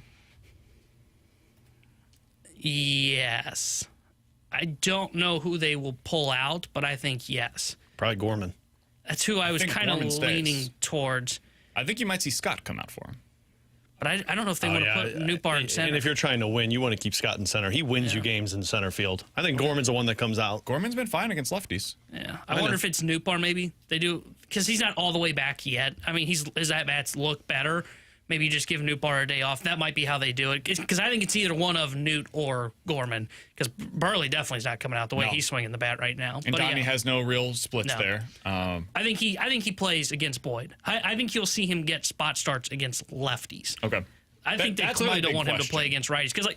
And the reason that I say they've pivoted, and I think last night was a great example of this, because we had talked about this 2 or 3 weeks ago of, hey, Walker's not technically in a platoon, but what it was he starts against lefties and he starts against righties that don't throw a slider. You know who doesn't throw a slider from last night's game? Ben Brown. Mm-hmm. He had 2 pitches, and they kept talking about on the broadcast how he needed a third, and boy, that changeup stinks. But he throws fastball, knuckle curveball. That's not the pitch that Walker struggles with. So that would have been a spot where I'd say if you were going about runway and making sure that Walker has playing time, that would have been a game that he'd be in the lineup for, and he clearly wasn't. He wasn't, and he shouldn't have been. It was the right move. Agreed. And to me, this series is the one that I would pinpoint and say, like, even if you are still committed to Walker getting more opportunities, I can't do it here. This series means too much. These games head-to-head, I don't know how the exact math works, but it almost feels as though they're twice as important. Because if you fall back because you didn't put your best foot forward in this series, you may end up finding yourself in a spot where you can't convince John Mozeliak to push at the deadline, right? You've got 3 more here, 3 more again, 4th of July weekend. In those games, I have to put my best lineup out there. Whatever that ends up looking like, if I'm in Ollie Marmol's shoes, this should be very simply, my best dudes are getting the most amount of opportunities possible. Like tonight, Jameson Taillon on the mound, he's got a sweeper. Nope. No, sir. That is not a spot for Jordan Walker to go out there and get an opportunity tonight. Maybe you see him against a lefty. I would assume you probably don't see him when Shota Imanaga starts later on this week as well. Probably one start for him against the Cubs. And honestly, if they bring in a right-handed reliever after Boyd leaves the game and Walker's spot is coming up, I'm pinch hitting. I'm pinch hitting with somebody that I think gives me a better opportunity. Whoever that guy is, if that's Nootbaar that's off of the bench that day, cool, bring in Nootbaar. The only scenario where you probably don't do that is if it's Victor Scott that came out. And even then, I might consider pinch hitting Joel Pozo in a big spot for Jordan Walker right now. He's a better hitter today than Walker is. So I think they have entered a position right now where you have to give yourself the best chance possible against this specific team. Against Cleveland, maybe you operate a little bit differently. But right now against the Cubs, this is what you have to do, in my opinion. Yeah, I don't like it. I've made it pretty clear that I think Jordan Walker should be in there every single game, but I understand that when you're not hitting, you have to do that. I do think that the platoon kind of comes into Walker and Gorman because I think Gorman is still kind of the guy, that odd man out when it comes down to it, because Burleson and Nootbaar are the ones that should be in there on almost a daily basis. But I get it, especially in this Cubs series, and it should be that way because the whole mindset of the runway, that's great, but Walker, you haven't lived up to what you needed to do coming back from this break. I think he's got, 4 hits since he's returned from his injury? He looks terrible. Yeah. So, I mean, I get it. Like, you're losing your shot, man, because you've been given this runway and you haven't lived up to it. I still don't like it, though, because I think you need to make sure that by the end of the season, you know what Jordan Walker is. And maybe you already know that. Maybe they already know that. I personally think I know what Walker is. But he started to make strides before that injury. Yeah, but then he went right back, right? So, I can just look at that and say, oh, so you got hot for 2 weeks, essentially. And again, I'm not saying I'm out on him. I still think you give him opportunity. I still think there's even a chance where he's on this roster next year.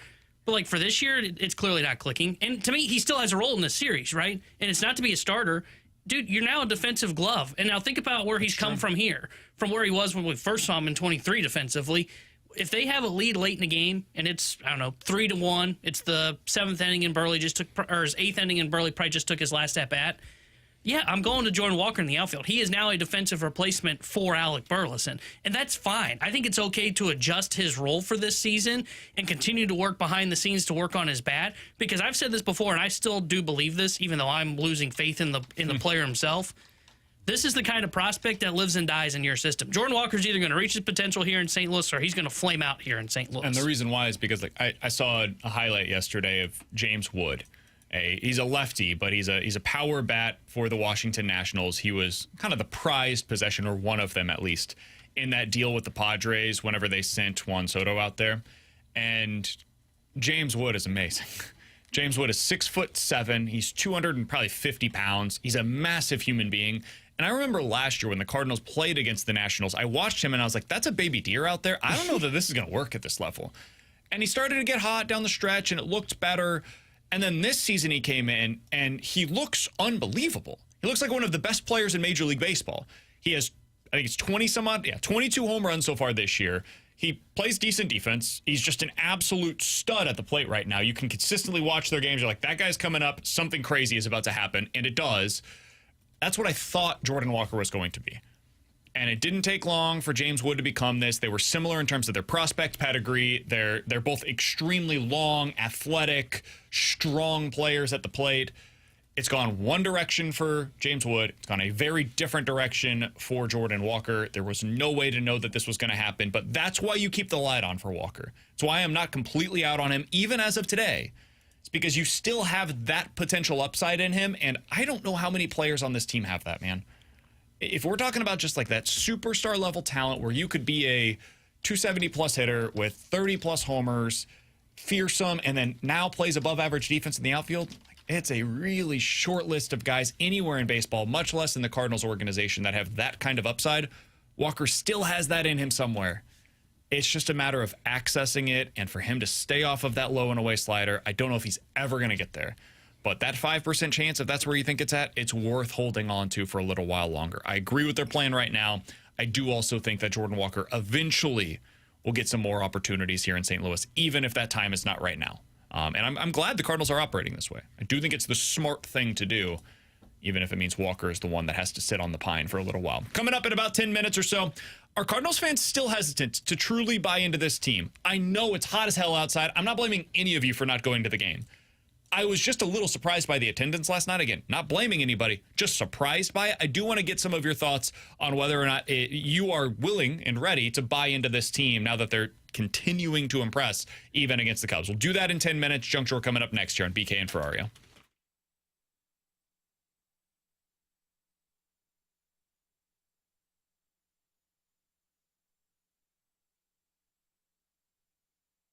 Hey, it's BK for my friends at Victory Men's Health. It is time to unlock your inner champion. The place to do so is with Victory Men's Health. It is evidence-based, science-backed, and expert-driven over at Victory Men's Health, whether it's weight loss goals that you're trying to meet, low testosterone symptoms that you've been feeling and want to get your levels tested, or erectile dysfunction issues that you've got, you can get that all help. You can get help for that at Victory Men's Health. Check them out today at victorymenshealth.com. It's a super easy process to book that first appointment. Put in your name, email, phone number. Tell them BK with 101 ESPN sent you, and tell them how they can unlock your inner champion. Again, erectile dysfunction issues, low testosterone, weight loss goals. Maybe you want to hear about their vitamin infusions program, red light therapy, cardiovascular testing. It's all available at their 4 great locations across the St. Louis area: Sunset Hills, O'Fallon, Illinois, O'Fallon, Missouri, and the location that I personally go to in Town and Country. It's all at Victory Men's Health, and it's online at victorymenshealth.com. That's victorymenshealth.com.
Side Alex and T-Bone on BK. It's BK and Ferrario here on a 101 ESPN. Alex, have you ever seen an animal in a spot where it shouldn't be?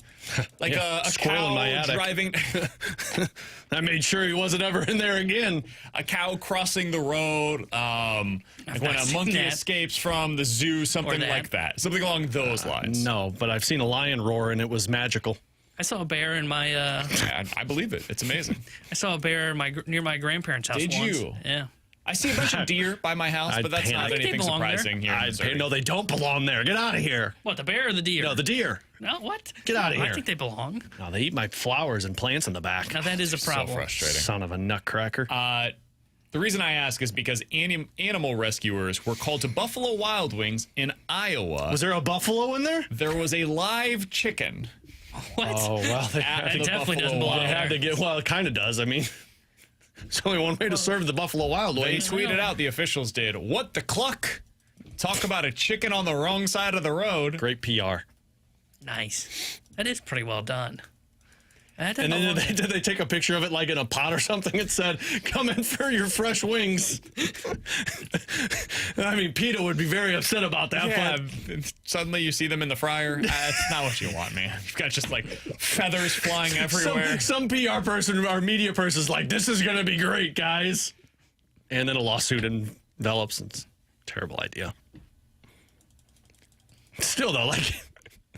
It's like Chick-fil-A. They put the cows on the billboard, you know? Like, if I see a chicken as I'm walking into Buffalo Wild Wings, I think I have to leave. I think I'm with you. why, man? I'm just uncomfortable by it all. Like, man, you're- I'm but about to you're a go see your vegan. sister. Like, I'm going to go consume one of your siblings. I don't know how you're related, but you're related, and I need to go home now. I'm going to go eat some vegetables. It would steer me away. I'd be like, No. all right, time for dinner. I'm not gonna lie. I did not think this was the story that I was gonna hear Time for about. dinner. No. No. Did you see the story out of? I think it was Cincinnati, if I'm not mistaken, of a zebra that was running around a neighborhood because I think it had escaped the zoo, and then there's the video of they finally kind of, I don't know what catch it, but like it's awake in the video, and it's like in like this little basket as a helicopter's flying away with it. You just see this awake zebra just spinning around, Madagascar, it's 27 is coming out soon. The new live-action Madagascar we're going to see. Alongside Alex and T-Bone on BK, somebody on the YouTube chat, Real American Intelligence says, talk about your trashed wings. Coming up next, are the Cardinals Deep fried. Are Cardinals fans still hesitant to truly buy into this Cardinals team? We'll talk about it here on BK and Ferrario.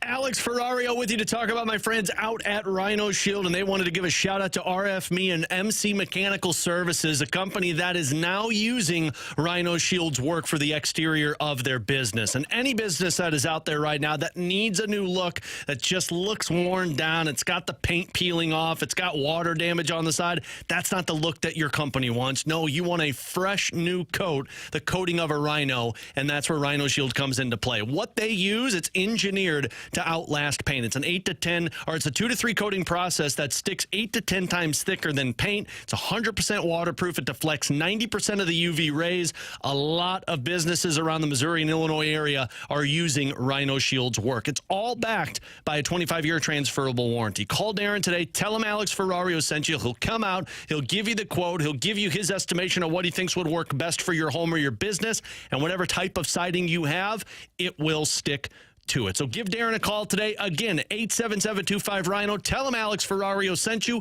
877-25RHINO.com.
Alongside Alex and T-Bone on BK, 314-399-9646 is the Air Comfort Service text line to get involved in the show. I mentioned before the break what we're going to talk about here.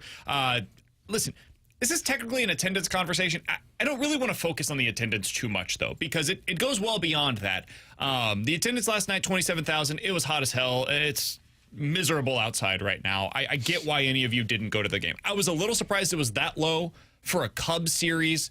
We had mentioned this before the show today, Alex. It's the first time these two teams have met where both were 5 games above 500 or better since 2019. So there's real stakes, big rivalry, a lot on the line. So I thought there would be more attendance, but again, it's hot as hell. I wasn't going to go out there yesterday. That's for damn sure. I made it a point to stay inside the last couple of days. From the 314. Guys, St. Louis fans very much focus on homegrown individual stars. Pujols, Yachty, Waino, etc.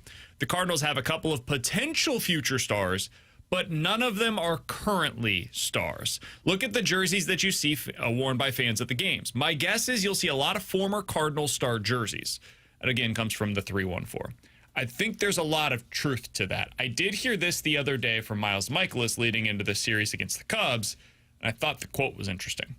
These are the fun games. Those rivalry games. I'm sure there'll be a lot of blue up there in the seats, but hopefully there's more red. I know it's a midweek series, so hope the turnout's good. Hope people are here. Come to the game, boo the Cubs. Get in their head. Give us a home field advantage. Let us take our shot here and give them hell. See if we can't make a little move right here. I think that 314 made a good point. Like this is about the fans not buying into the star talent on the team.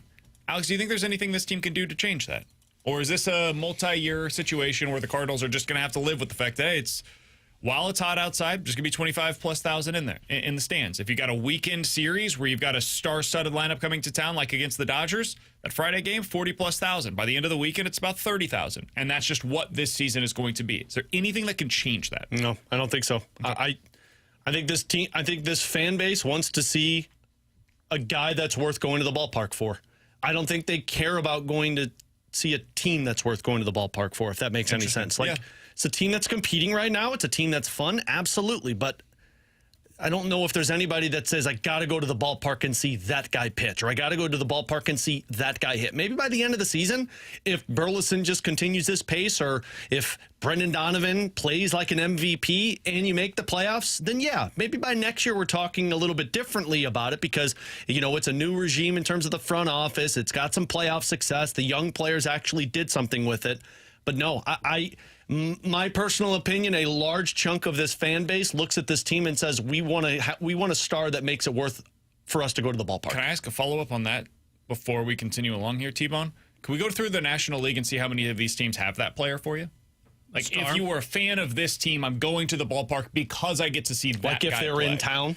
No, okay. If I was a Cardinals fan and this player played for my team, that would be the draw that would get me to the ballpark. Phillies have that, right? Bryce Harper? Yeah. Phillies have 3 of them, but yes. Mets have that right now, Juan Soto. Yep. Yeah. Braves have that in Acuna. Yeah. Nationals?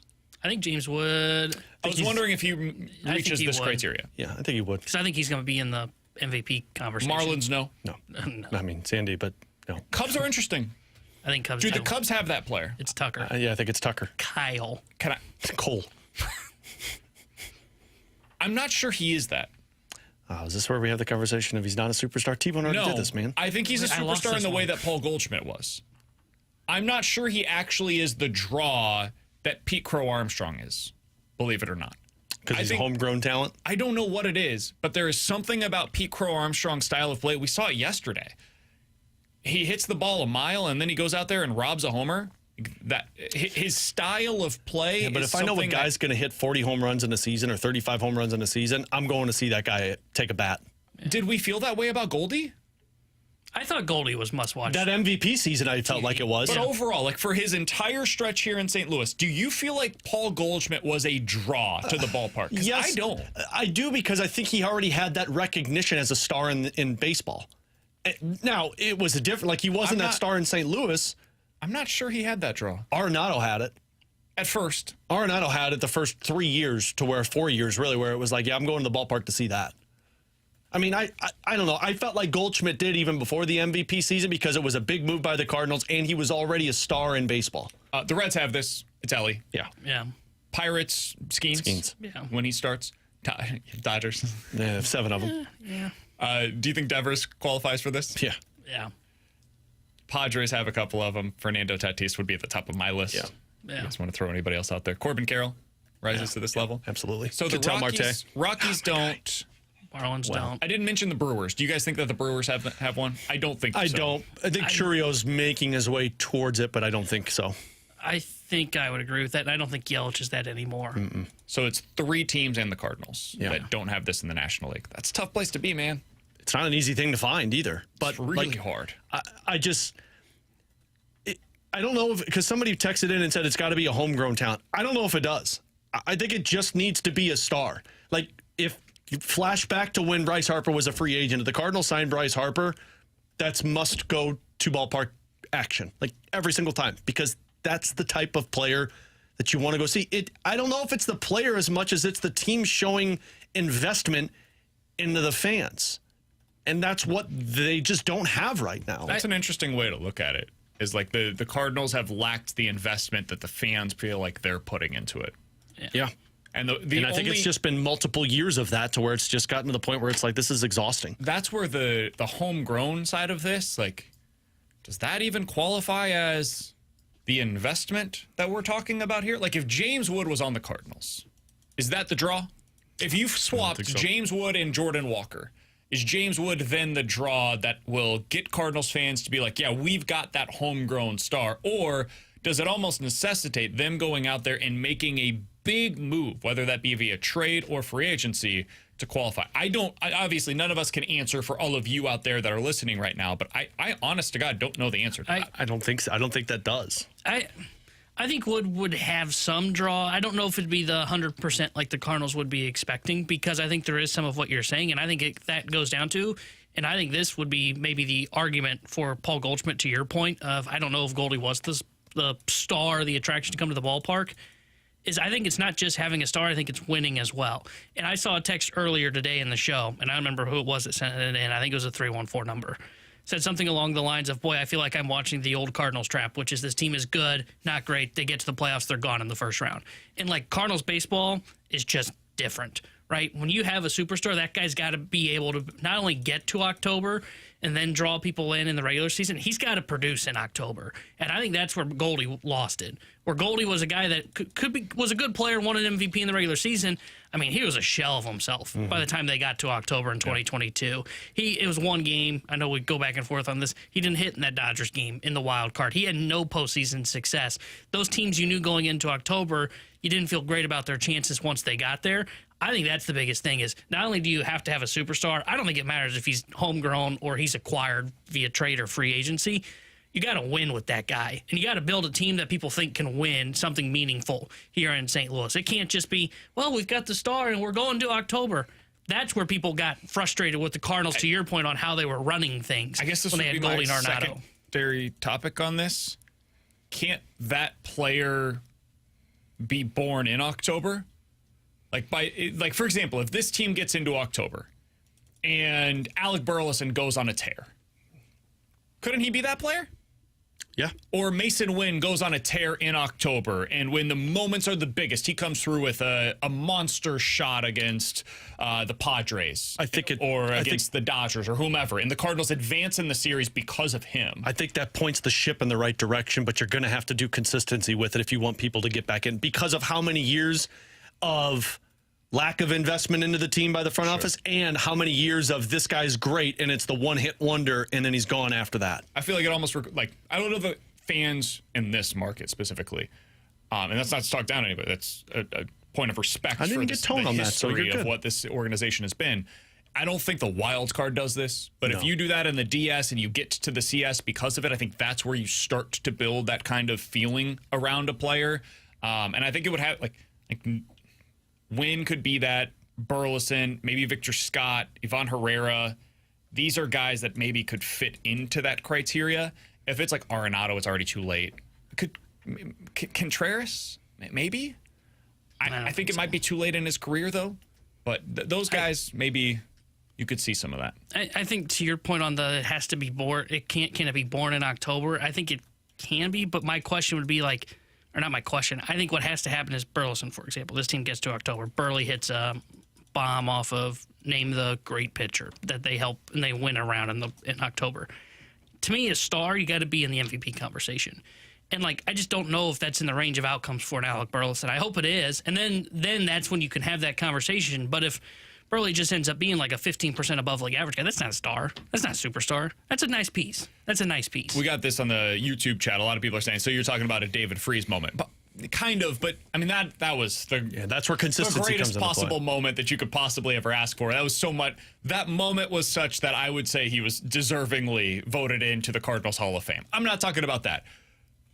A Matt Adams moment, like that kind of a moment, you know, where you like have a Waka moment. Sure, those big spots in a massive playoff series where everybody immediately stands on their feet and says, holy bleep, I can't believe that just happened. And that guy is now the guy that I'm going to root for the next 5 years, right? Like Matt Adams got a lot of leash here in St. Louis and became almost like a folk hero in St. Louis because of really that moment, right? He was a good player, a productive player, but his production wasn't even as good as what we're currently witnessing with Alec Burleson.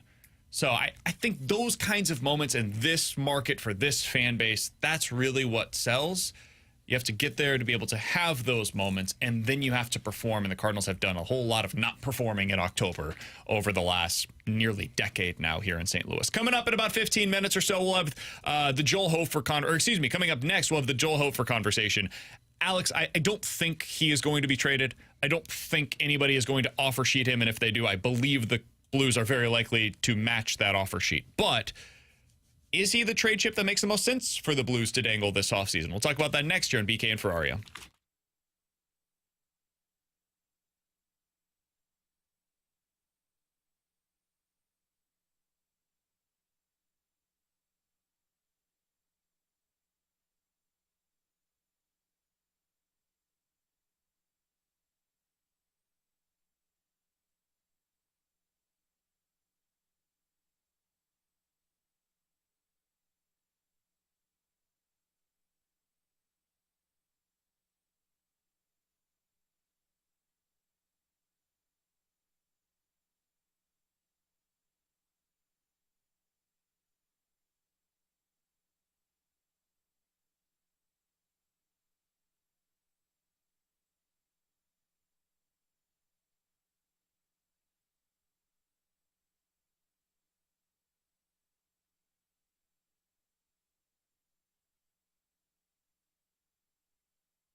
Alongside Alex and T-Bone on BK. So is Joel Hofer the trade chip the Blues should be dangling this offseason?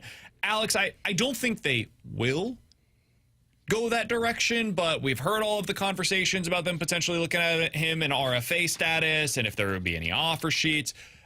Doug Armstrong put an end to all of that yesterday by saying, hey, if you want to go ahead, but we're going to match whatever it is that you offer. Could he be a trade chip, though, in your mind? I think he could. If the Blues are worried, now I know Doug did the GM speak of saying, I'm not worried about anything, but internally, if they're concerned that somebody's going to go in and offer sheet Hofer and they don't want to spend more than $4 million on him, I mean, your best option is to go out there and flip it to try and get an asset. Now, here's the big issue with it, though. Pierre LeBrun just had this in his, rumors. Which we got new rumors? Yeah, we got new rumors. Nothing involved with the Blues, but the goaltending market. He said Jake Allen is the hottest commodity right now in the market, and he said he's talking maybe $4.5 to $5 million. Good for Jake. So good for Jake, absolutely. But I read you guys the market last week in terms of it's bad. You're talking $5 million for a backup goalie who's going to be 34 years old, who can't really play 30 games that you need him to. Your better bet might just be to match if somebody offers sheets Joel Hofer. The thing about this is, and I don't know how they view it, Colton Ellis is at the exact same age that we saw Joel Hofer start to get reps in the NHL. He's taken the same path in terms of 2 years ago, Colton Ellis was playing 50-50 hockey with Vadim Zarenko in the minor leagues. Hofer was playing 50-50 hockey with Charlie Lindgren. The following year, Hofer was the number one guy for the AHL team.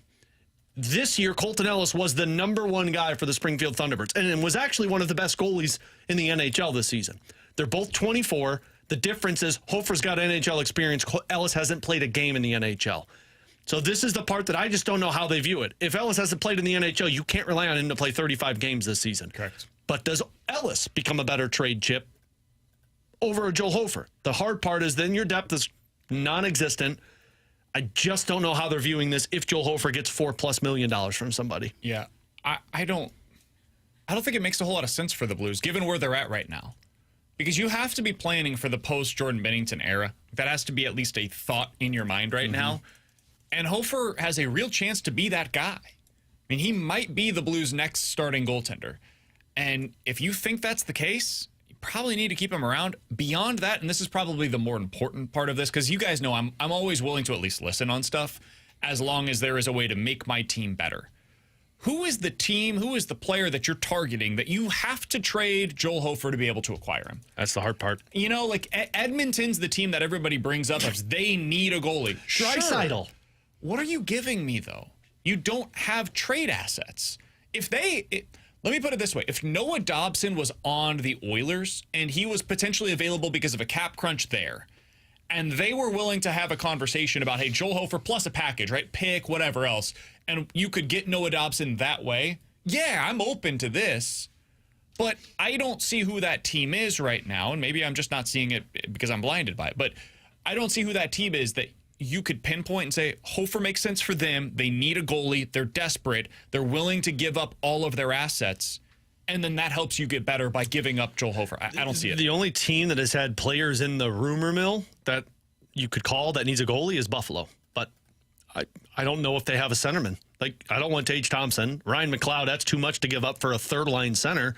And now you're talking about wingers. So, that's the other problem with this. Teams that want Joel Hofer already have a goaltender, and they're not going to be willing to trade you a really good centerman. Like Ottawa, I brought up Ottawa with Shane Pinto. They're not going to trade for Joel Hofer. They got Olmark. Vegas isn't going to trade for Joel Hofer. They've got their guy.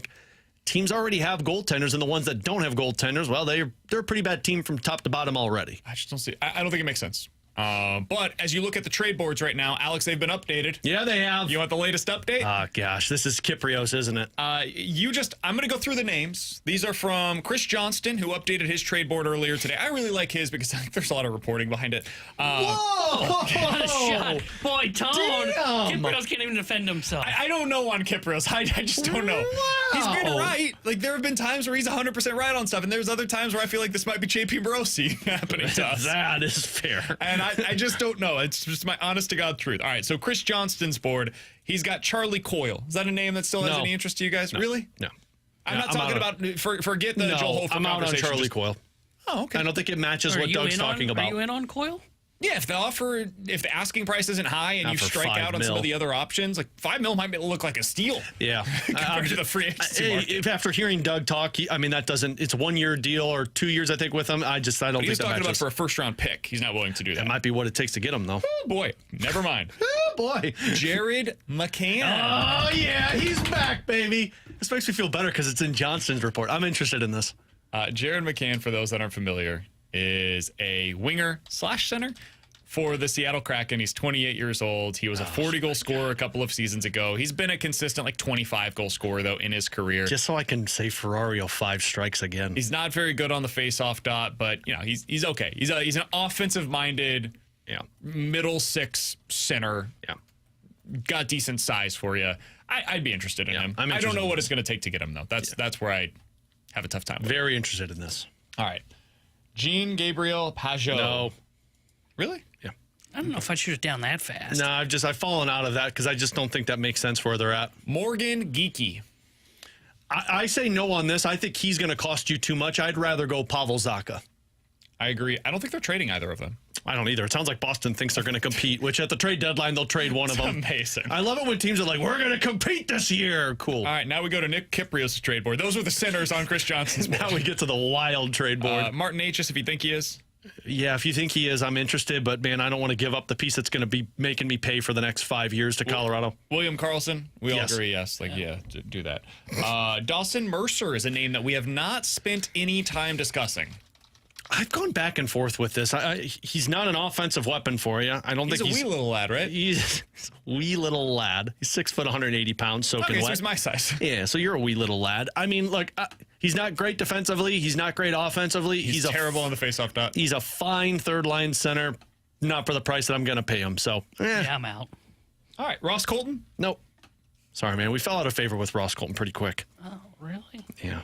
Oh, He's not even a centerman anymore. They use him in a wing in Colorado. I would consider that. I think I would still consider Colton. Nah. Who's my Ross Colton this offseason? Ross Colton. It's Ross Colton, the man that never dies. Andrew Kopp. This was a name that I had not seen on any other trade boards, and maybe because he's not good. So out on this one. This was the biggest bust of the Iser plan I've ever seen. Man, remember when he was a big-time player that you could get via the free agent market and then scored 23 goals over the last 2 seasons? Yeah, he has scored 32 goals in 3 seasons with the Detroit Red Wings. Yeah, because he was awesome with he was okay with Winnipeg, and then he got traded to the Rangers, and he had an awesome year with the Rangers, was great in the postseason, and then went and signed a big contract. Does this sound familiar to anybody? Who are we talking about? Sam Bennett. Oh, okay. I was trying to figure out who you were referencing there. yeah, So I was you're getting- no on Kopp? Yeah, no. Bleep no on Kopp. He's basically, production-wise, Oscar Sundqvist. Yeah, I'm and he's looking to paid like upgrade. $5 million. And we're looking to upgrade from Oscar Sundqvist. All right, so you like William Karlsson, possibly Martin H's, and Jared McCann. Those are the guys on the trade board that you're currently And I know he's not interested on the trade board, but I'm just going to keep tinfoiling this one. Shane Pinto from Ottawa. in. Okay. I have not seen him on a single trade board. I haven't either. Including Not Kiprios. one. But believe me, they're going to have to move somebody. Okay, you want to talk about defensemen? We've already done the Noah Dobson thing, man. I'm out. We don't have to talk about him, and but if you I say would be Erik in. Karlsson, I'm punching you in your Adam's apple. I didn't include him on the list. Thank God. Rasmus Anderson is a guy that is consistently on every one of these trade boards. He's 28 years old. He's a right-shot defenseman. He actually does make a lot of sense in that regard for the St. Louis Blues. He has a little bit of size, a little bit of grit. Is he a player that you're interested in, Alex? I don't think so, because Calgary doesn't have to move him, and you'd have to pay a lot to get him. And I don't think he's as defensive defenseman that you think he is. And I know the minus 38 from this defensive defenseman. It's right. It makes sense. The minus 38 would scare people off. Cam Fowler was a minus like 50 when they acquired him. I don't think he's defensive what you need on your top 4. So I would say no on that. Bo Byram? No. Same. Nick Hague? I'd be interested in it. No Dobson, we've talked about. Keandre Miller?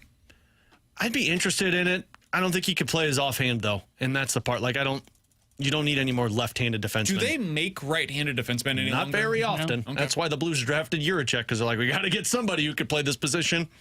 So, yeah, there's not a whole lot of defensemen. You want to go through goaltenders? No need. Yeah, no John need. Gibson, that's one, and Joel Hofer, that's the other.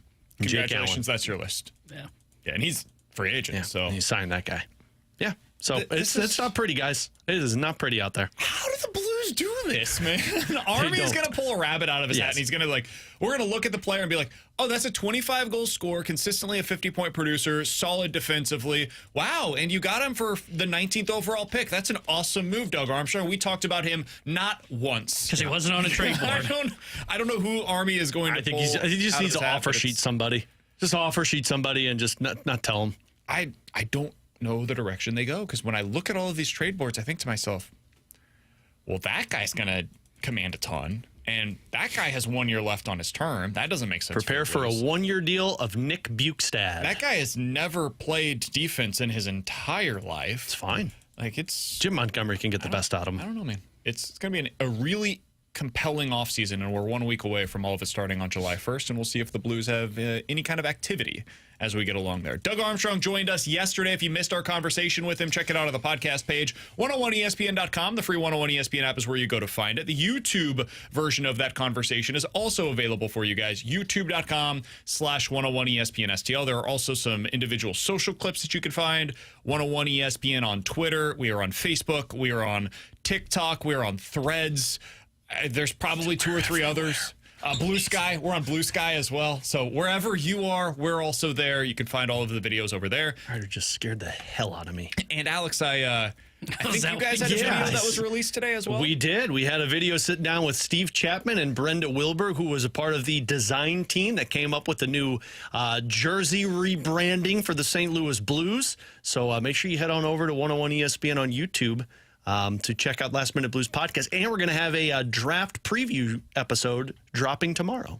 There you go. So they've load got it up. that. We will be joined by Rob Cerfolio this week as well on the Redbird Report. Cardinals assistant general manager. He'll be joining us again on Thursday on the Redbird Report. You can check that out, youtube.com/101 ESPN-STL. And for any of you Cardinals fans out there, we're expecting to be joined by Cardinals president of baseball operations, John Mozeliak, tomorrow here on the show as well. So stay tuned for that. Coming up next, though, 314-399-9646 is the Air Comfort Service X line for Better to Forget It here on 101 ESPN.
Look, it continues to be a scorcher out there, and it just is going to keep getting hotter throughout the summer, and there's nothing worse than dealing with the St. Louis summer and no AC. It's why you need to use the company that has been making people comfortable since 1926. That's Classic Air Care, and their commitment is making comfortable customers. And on top of that, they're always available for you. They've got over 100 vans that are out there on the road, which means they can get to people faster and more often the same day to get that work done if you've got any issues with your home. They run 7 days a week. They have after-hour techs on call available for you if something happens later in the evening or over on the weekend. And the best part about this is you're getting knowledgeable technicians, because their technicians have over 30 years of experience who have seen it all and know how to fix it all. So they're the company you need to call as you deal with this hot heat throughout the rest of the summer. Check out their maintenance agreement that they have, because it's going to benefit you. You get priority scheduling if there's issues that pop up. On top of them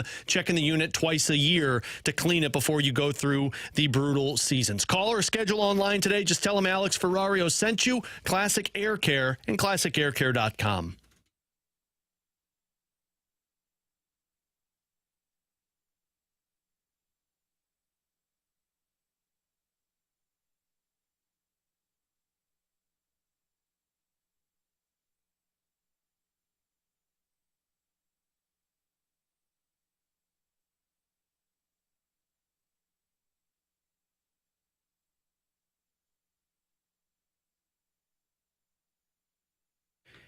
Tanner Hendrickson here with a Sports Center update brought to you by Saliga Heating and Cooling. Cardinals beat the Cubs last night 8-2. Game 2 of their 4-game set against the Cubbies is tonight. 6:45 will be first pitch. Jamison Tyone will be on the mound for Chicago, and Michael McGreevy will get the start for St. Louis. The Sports Center update is brought to you by Saliga Heating and Cooling, a Daikin heating and air conditioning dealer.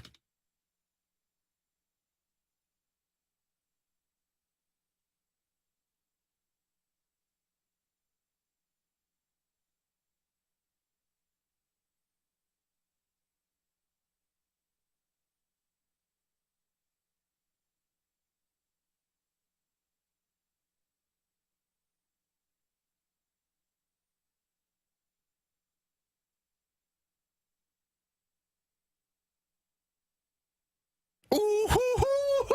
314-399-9646 is the Air Covered Service text line for Bet It or Forget It. You guys give us a scenario. We will tell you if we are betting it or forgetting it here on 101 ESPN. Guys, bet it or forget it. Michael McGreevy goes at least 6 innings tonight for the Cardinals. I'll say bet it. Every time I've seen McGreevy, he has found the way to adapt to the opposition and give the Cardinals length on the mound. So I'm going to say bet this one. I think he gives them 6. Quality start.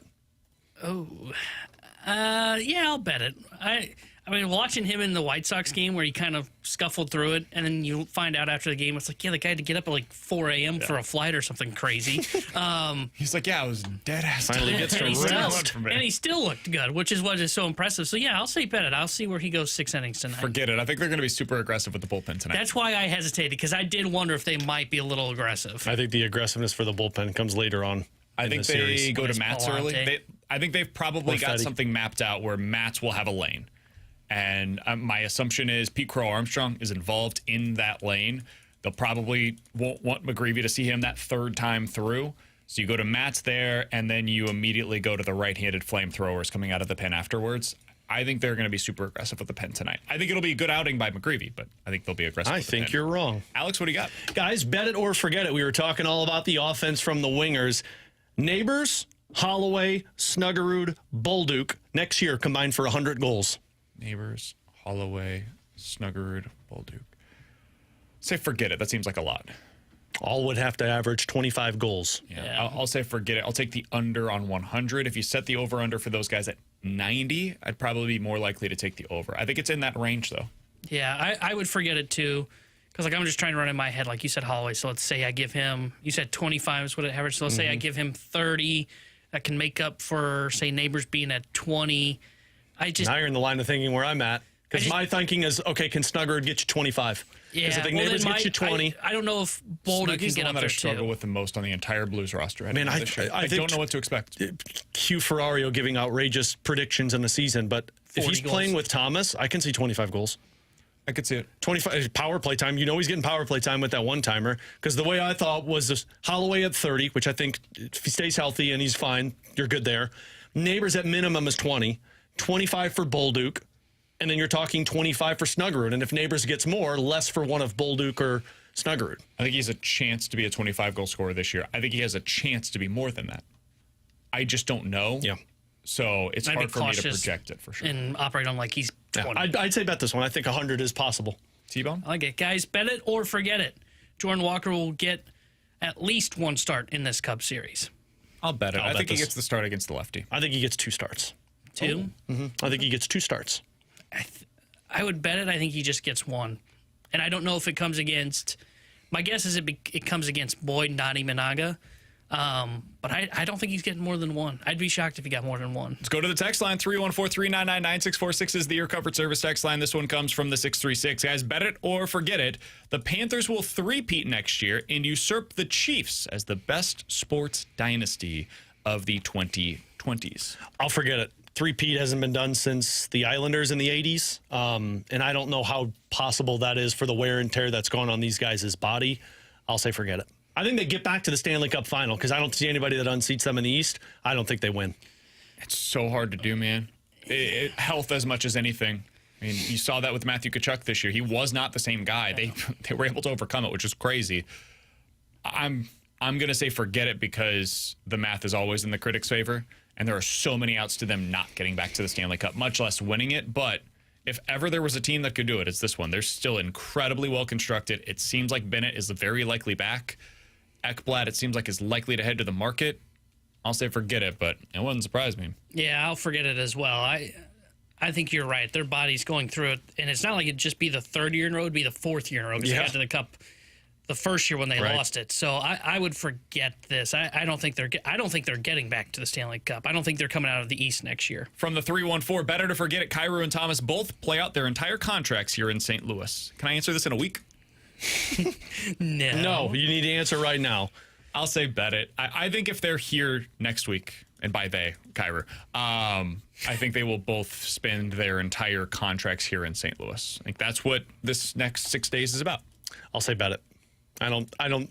Thomas is a franchise player. Kyrou is the one that I don't know. And by June 30th, we can stop the conversation of Kyrou being traded. Yeah. Because then you don't get the return. And the whole idea of potentially trading Jordan Kyrou is, dude, look at this contract, look at this production, look at his age, and now imagine what you could get back in return for that. There are teams that would pay a killing, especially teams in less glamorous markets, where now I've got a guy locked up for the next 7 years and he can't do anything about it. Sounds harsh, but it's true. That's hugely valuable. Yeah. But I would bet this as well. I think both end up playing out their contract here in St. Louis because I just don't think there's anything in the next, whatever it is, 6-7 days till Kyrou's no trade kicks in that's worth giving up for Jordan Kyrou on. So I just don't see them making that trade. I would really consider the Islanders one. I'm not doing that for Pajot and Dobson. I'm not either. You need to give me a better center if I'm going to make that deal. I would really consider that. That would be... Again, I would need to talk to somebody that knows 6 days, that's more over. about Dobson. We did. Grant shot that down real quick. I know. But if Dobson is as good as people suggest, I'd have to consider that. A right-handed defenseman that size, that length, that offensive ability, that age, they're hard to find, man. And he's potentially one of them. All right, from the 314, guys, better to forget it. The Cardinals trade one of their left-handed bats, Burleson, Nootbaar, Gorman, or Donovan, before the start of next season. I'll bet this. Yeah, I'll bet this. I think they kind of have to. I think it's Nootbaar or Gorman. Yeah. Probably Gorman would be my big wager, but Nootbaar might get you more in return. Did you have a different thought on which one would be traded coming into the season than you do today? No, because I thought it was going to be Gorman. Okay. Yeah, and I think he'd be the prime candidate. The only reason I'm on the Nootbaar train now is I wonder if Burleson is replacing that. But Nootbaar might need to be here because of Jordan Walker. That's what changed for me. I thought there was a real chance Burleson would be this guy.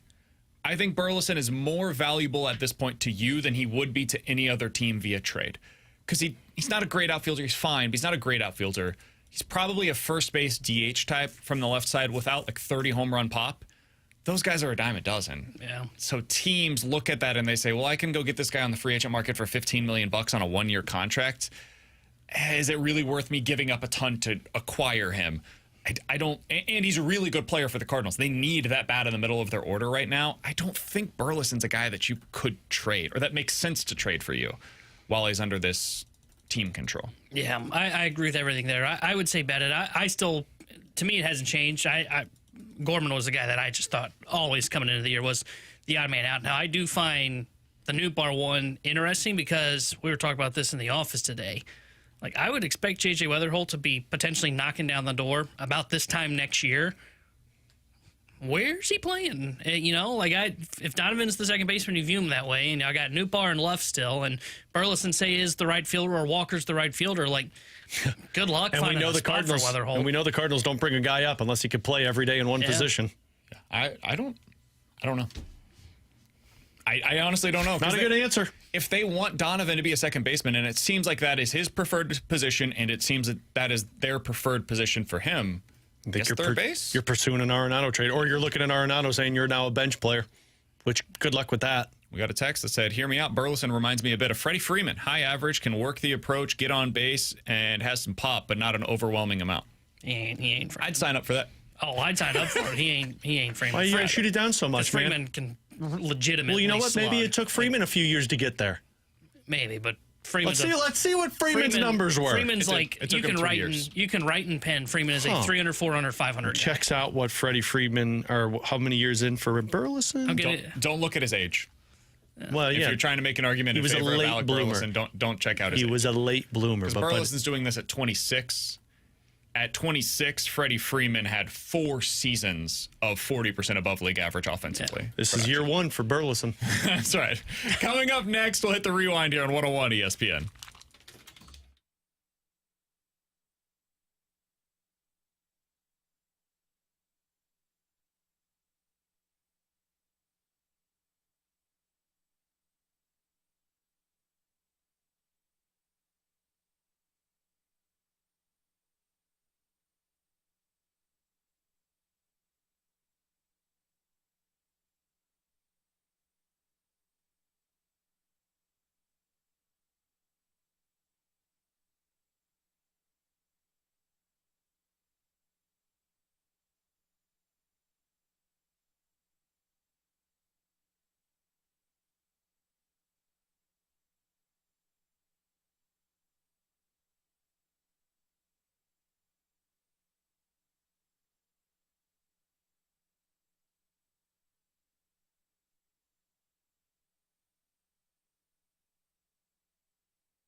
Alongside Alex and T-Bone, I'm BK. I think it's been a good show today.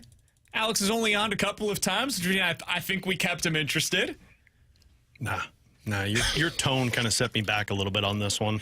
If you guys missed any of it, check it out on the podcast page, 101ESPN.com, and the free 101 ESPN app is where you go to find it. Alex, that is all sponsored by Schaefer Door Company. That 101 ESPN app is free to download, super easy to use, and it is sponsored by Dobbs Tire and Auto Centers. Highly recommend checking out, in all seriousness, Alex's video that they posted earlier today. Last Minute Blues podcast is available for you now. It is on YouTube, youtube.com/101ESPN STL. They talked with the people with the Blues that went through this whole rebranding process for them. They've got the full explanations. It's all up for you guys on YouTube right now, youtube.com/101ESPN STL. And that's where I want to start the rewind today. Alex is with that rebrand by the St. Louis Blues. I love it. The jerseys, I think, are spectacular. I think they might be the best in the NHL now. My one small critique, and it is really small, I wish the numbering had an outline to it.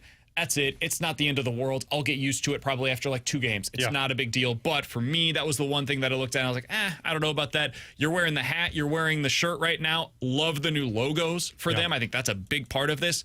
Your first impression, I guess, second impression of the rebrand was what? First impression on email was like, ooh, I don't know about this. But when I saw it in person, and that's going to be my biggest thing to people, like it may not look as good as it does once you see it in person, because on that jersey, the note pops, the color scheme, they are spot on with it. They're going to change the blue to be called St. Louis Blue. Everything about what they did was exactly what they hoped to do, and they knocked it out of the park, because I think this is the new brand that is going to follow this Blues team into this hopefully competitive window. The Cardinals win last night. Huge game for them. Liberatore was fantastic. He also saved the bullpen for today. They needed that because the bullpen was pretty fried coming off of that doubleheader and then the weekend that they had as well. Alex, what was your biggest takeaway from the game last night? Mine was the offense, and I think you saw the potential of this team with the slug, whether you believe it is real or not, which it has not been real all season. The versatility and the possibility of them going off like that is what I believe makes this offense so dangerous. No matter the player, they can find a way to put some pain on the opposition. T-Bone, your biggest takeaway from the game last night? Mine was with their power as well. Look, they are a good lineup 1 through 7. If they can go through a little bit of a power surge over the next couple of weeks, it's going to make it a lot easier to absorb the loss of Ivan Herrera, because when you slug like that, like they did last night, you see a bunch of crooked numbers start to go up on the board and really help you separate in these games. And also Matthew Liberatore, credit to him. That was a great start. Helps you set up the bullpen for the rest of the series. I'm going to give you some numbers here before we get out. Here are some velocity numbers for Matthew Liberatore in the 7th inning from yesterday. 92, 93, 94, 94, 95. That's what he had been missing. For him to do that when it's like 127 degrees outside right now, and to do that against that specific lineup that has some dudes that can really hurt you from the right side of things, that to me was the biggest storyline, not just for last night, but for the foreseeable future. You need Libby to be what he was yesterday. If this team is going to make any kind of a playoff push, he went through that weird spell for a little while where like you'd get into the 4th, 5th, 6th innings, you're like, what the hell happened? Why are you throwing 90? Where did this come from? Are you okay? It's hot, man. And yesterday he was able to break through. Start prior, he did that as well, but it was against the White Sox, so I didn't know how much to believe. Didn't count. We know. I feel better. I feel better. I'm calmed down now about Matthew Liberatore and where he's at. I'm actually glad he went through that, because it answers some of the questions that we had, which is, okay, when the league adjusts, what happens? Yeah. He is able to break through so far. It's only a couple of starts. Looks pretty good. Michael McGreevy back on the mound tonight. Alex T-Bone, what are you guys expecting from him? I'm expecting another quality start from McGreevy. I'm expecting 6 innings. I'm expecting a low-scoring game with him on the mound. I've come to expect him to give you a competitive outing every start. So I'll say a 5-2 Cardinals win. Ooh, you got a win tonight. I like that. I think he's going to give you a competitive start, in a start that you can look at and say, okay, McGreevy gave us a chance to win. I don't know if he's going to go 6. I said that in Bet It or Forget It. You kind of convinced me, maybe lean more towards 5, that they might deploy the bullpen a little bit more aggressively tonight. I think either way, we're going to come in the show tomorrow and say, damn, that McGreevy guy should be in this rotation. And then we'll be back down to we'll Memphis. send him down. Yeah, it'll be a fun transaction. I Memphis think that Barbie's we great, will see though. some more slug from the Cardinals tonight. Believe that? I Jamison don't. Taillon has had some issues with the long ball this year. He's been good overall, but the home runs are getting to him a bit. I think the Cardinals hit a couple of those tonight. I think it'll be a relatively short start for McGreevy. I think he goes like 5 innings for you. You get aggressive with the bullpen thereafter. I think the Cardinals find a way to win this one 5-4, but it'll be a nail biter late. I can't wait to come in tomorrow after 5 home runs from the Cardinals and BK be like, this offense, this is the power we were talking about. I've been waiting for it all season, Jerk. and finally it is indeed Enough here. with the tone. We're expecting to be joined by John Mozeliak tomorrow, so be sure to stay tuned for that here on BK and Ferrario on Thursday. We'll be joined on the Redbird Report by Cardinals Assistant General Manager Rob Cerfolio as well. And as we mentioned earlier, if you want to learn anything more about how the Blues came about their rebrand, check that out on the YouTube page, youtube.com/101ESPN-STL. That's where you can find the latest edition of the Last Minute Blues podcast, where Alex and the guys were able to talk with people from the St. Louis Blues on how they ended up with this specific version of the rebrand. For Alex Ferrario and Tanner Hendrickson, I'm Brandon Kiley. We will talk to you guys tomorrow at 11 a.m. Enjoy the game tonight. The Fast Lane's coming up next year on 101 ESPN.